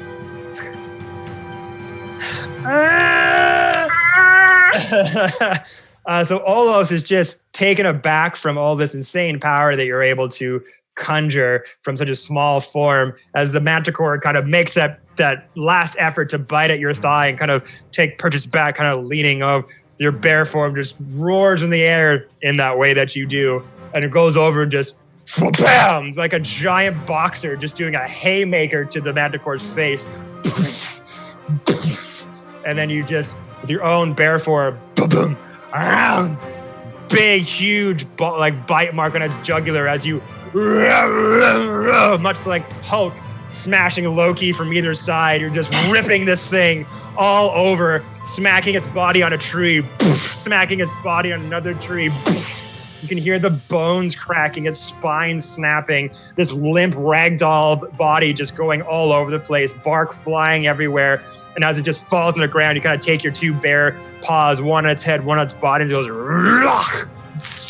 sinew and muscle and skin rip out of the side of the manticore as you just have this giant chunk of fresh bloody meat in your mouth as you kind of turn over to Olos.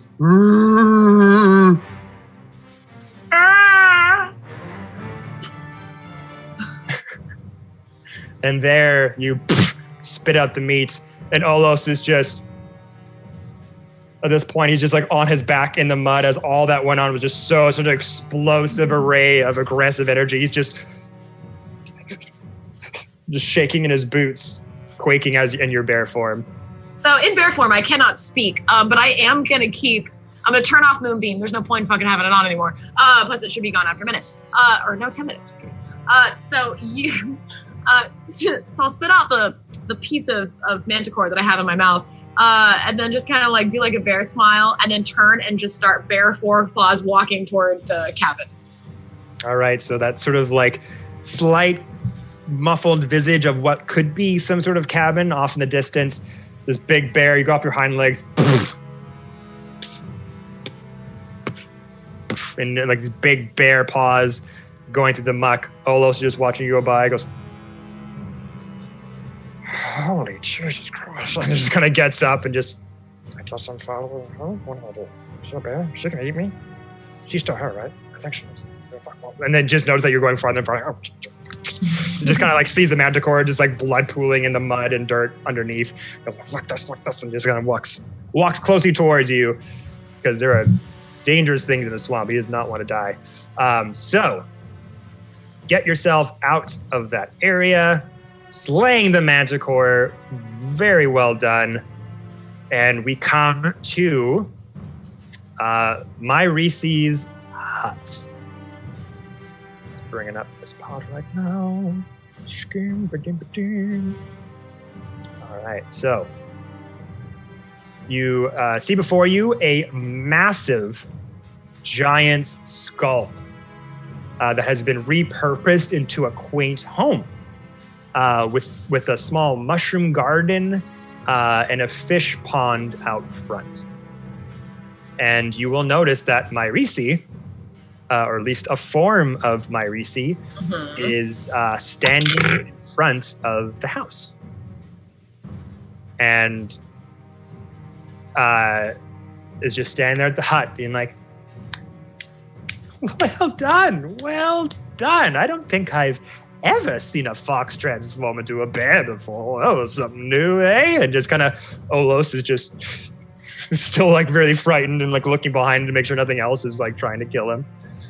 You can come out of that bear form if you like, my dear. No harm will come to you if you have no harm to come to me.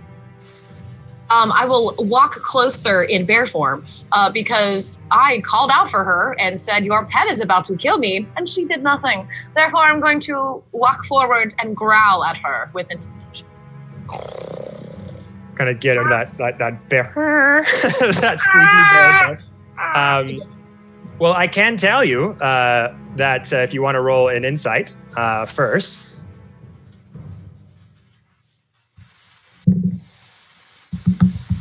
21. 21. Her saying that Manticore is not, in fact, her pet, was the truth. This swamp has just been overgrown with many different types of creatures, monsters that have claimed the swamp as their home. It was not hers. None of these things in the swamp are hers. They just live here. So when she still said, didn't help me. so she just, well, yeah, she did not help you. That is true. But The growl. the growl. So you roll an intimidation check. Also, boot myself. Boopty boop. Got it. Here's a little boop for you. And then 18, 19. There's your morning boop. 17, 18, 19, 20, 21. 21. Okay. So you do that vicious snarl. And this visage of Myrisi is just standing there. It's like, I see.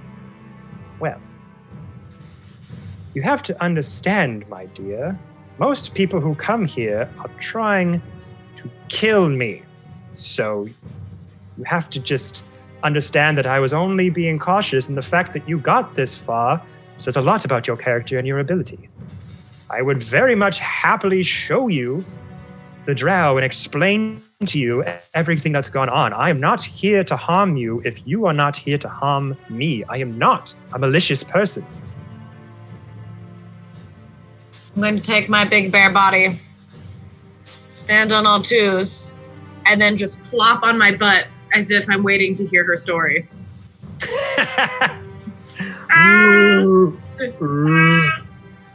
Go on. Yeah, okay.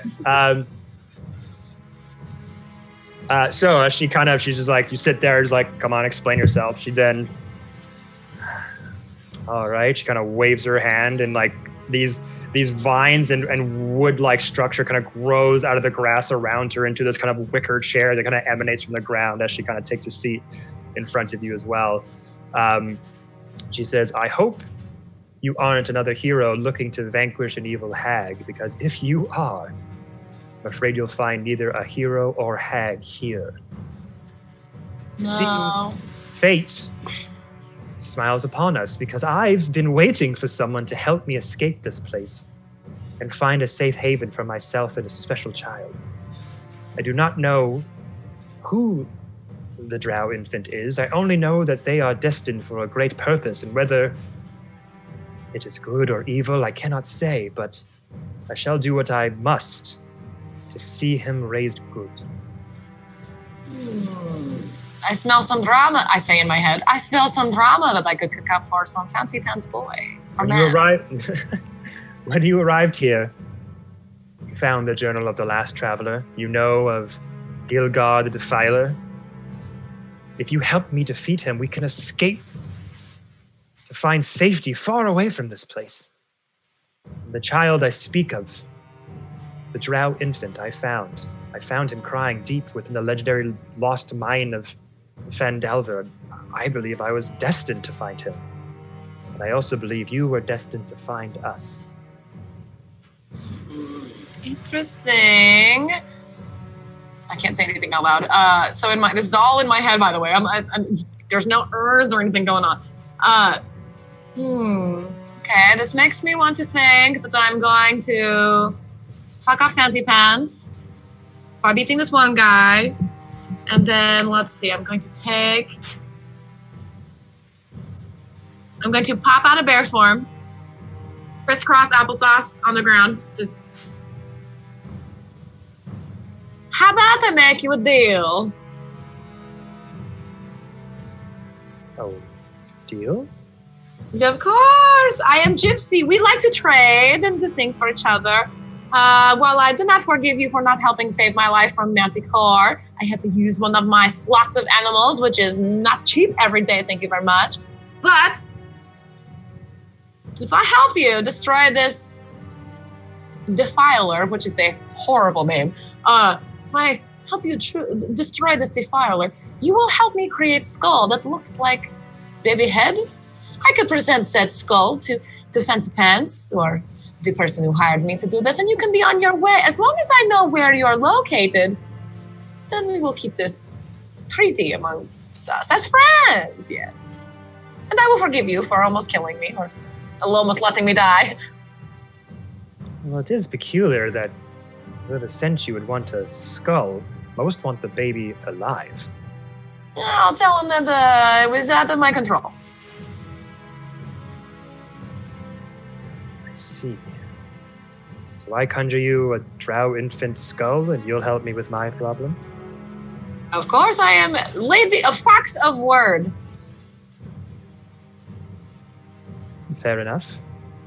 You will not be fighting this person alone. I will aid you in this battle as well. Oh, excellent. Spit on my hand a lot. Hand it out as it's dripping saliva. You go back on this, I will kill you. Wouldn't be the first time. And then she goes, as she goes to like shake your hand, you wisp through her visage as the major image of her kind of floats away, and you hear the door open to the hut. As she walks through, well, you might as well meet the little bugger, and opens the door for you to come in. I go, oh, I love babies! Come down, fuck off, as I walk through the door. Olos again. Oh, this just keeps getting weirder and weirder, and just like walks behind you, muttering things to himself. So, yeah, this thing is literally a giant skull, and she's made a hut out of it. As you go into the part of the skulls, the skull cottage, you notice that bones and meat litter the kitchen floor near a staircase leading down. In one corner of the room, there's a comfortable plush chair near a bookcase. I love what you've done with the place. Very spooky. Very spooky. Very spooky. And you can kind of like some of these meats and bones, some of them are kind of older, some of them are a bit more fresh. Probably gather that these are probably things or monsters, or they're all various shapes and sizes too. Some of them look like creatures or probably denizens of the swamp. Some of them look human as well. Just anyone who probably crossed her path coming through this swamp. And as you kind of look over, you in fact do see in a bedroom and lying in a little bed, a drow infant. How big is this infant compared to me? It's a baby. It's smaller than you. It's all of me. It's smaller than you. It has really large, adorable eyes and dimples as it kind of goo-goos and giggles and rolls gently from side to side in a bed with blue sheets. And at the foot of the bed is a large wooden chest near a desk covered with items. And if you want to make a perception check.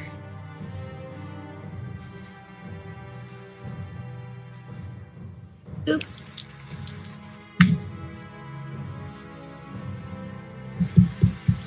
$23.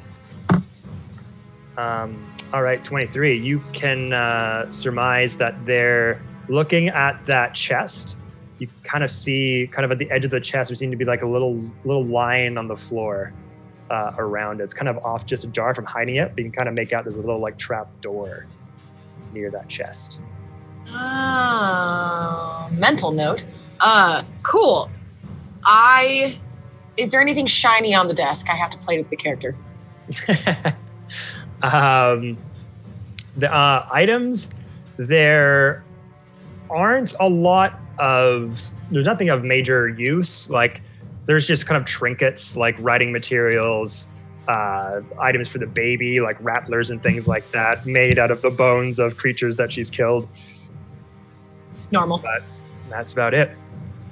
All right, since there's nothing shiny, I am not drawn over there. I will make a note of that trapdoor under the chest, and to check the chest later. But I'm gonna pick up one of the bones that are the rattles and walk toward the baby and be like, "Oh, hello, how are you, little baby?" Make a performance check.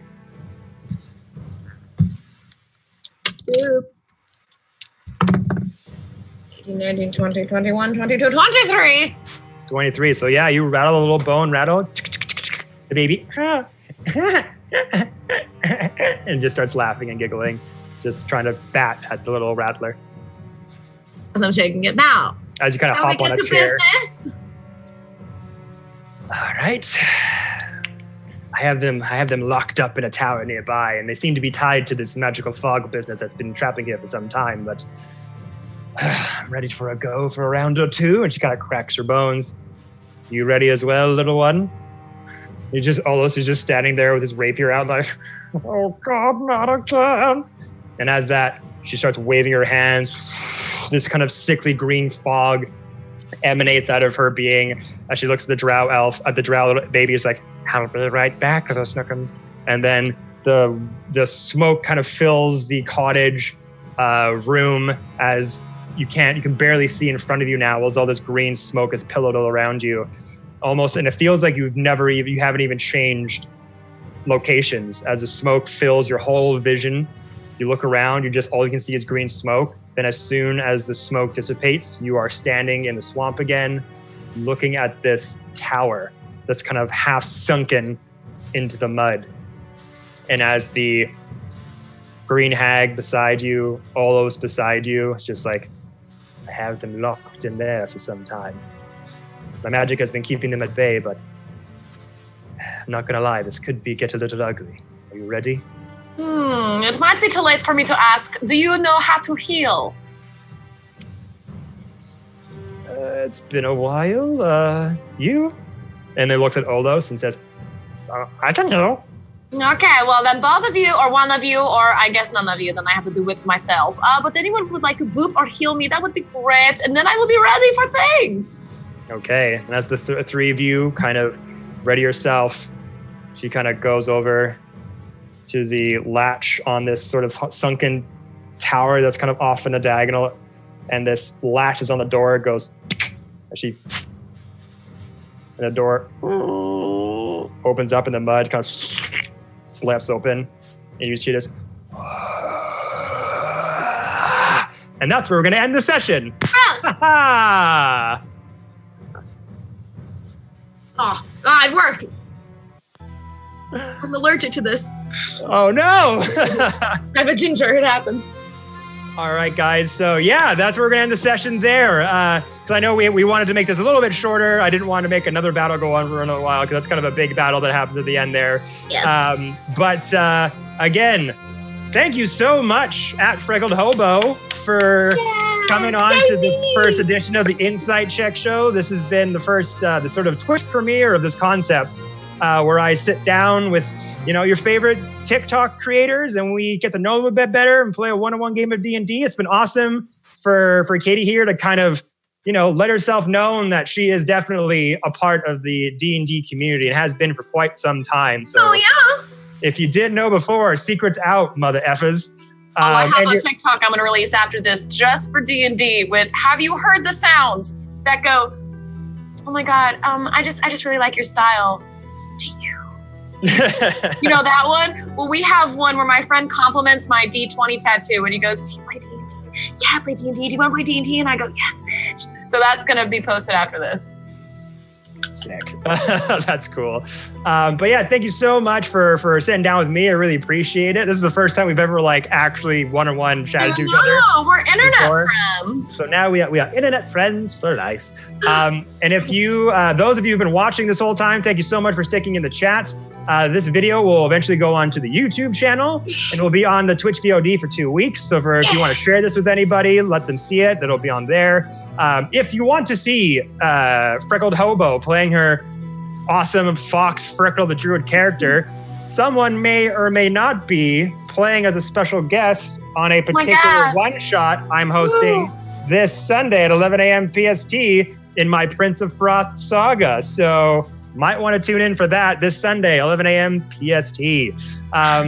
Thanks again so much, Katie. I really appreciate it. It was very fun to play with you. Your character was awesome, and I'm very stoked to play more with her. Anything you want to say before we sign off here? No, except keep loving D&D, and I'm so sorry if the dice don't roll in your favor. Put them in a microwave. It actually helps. It does.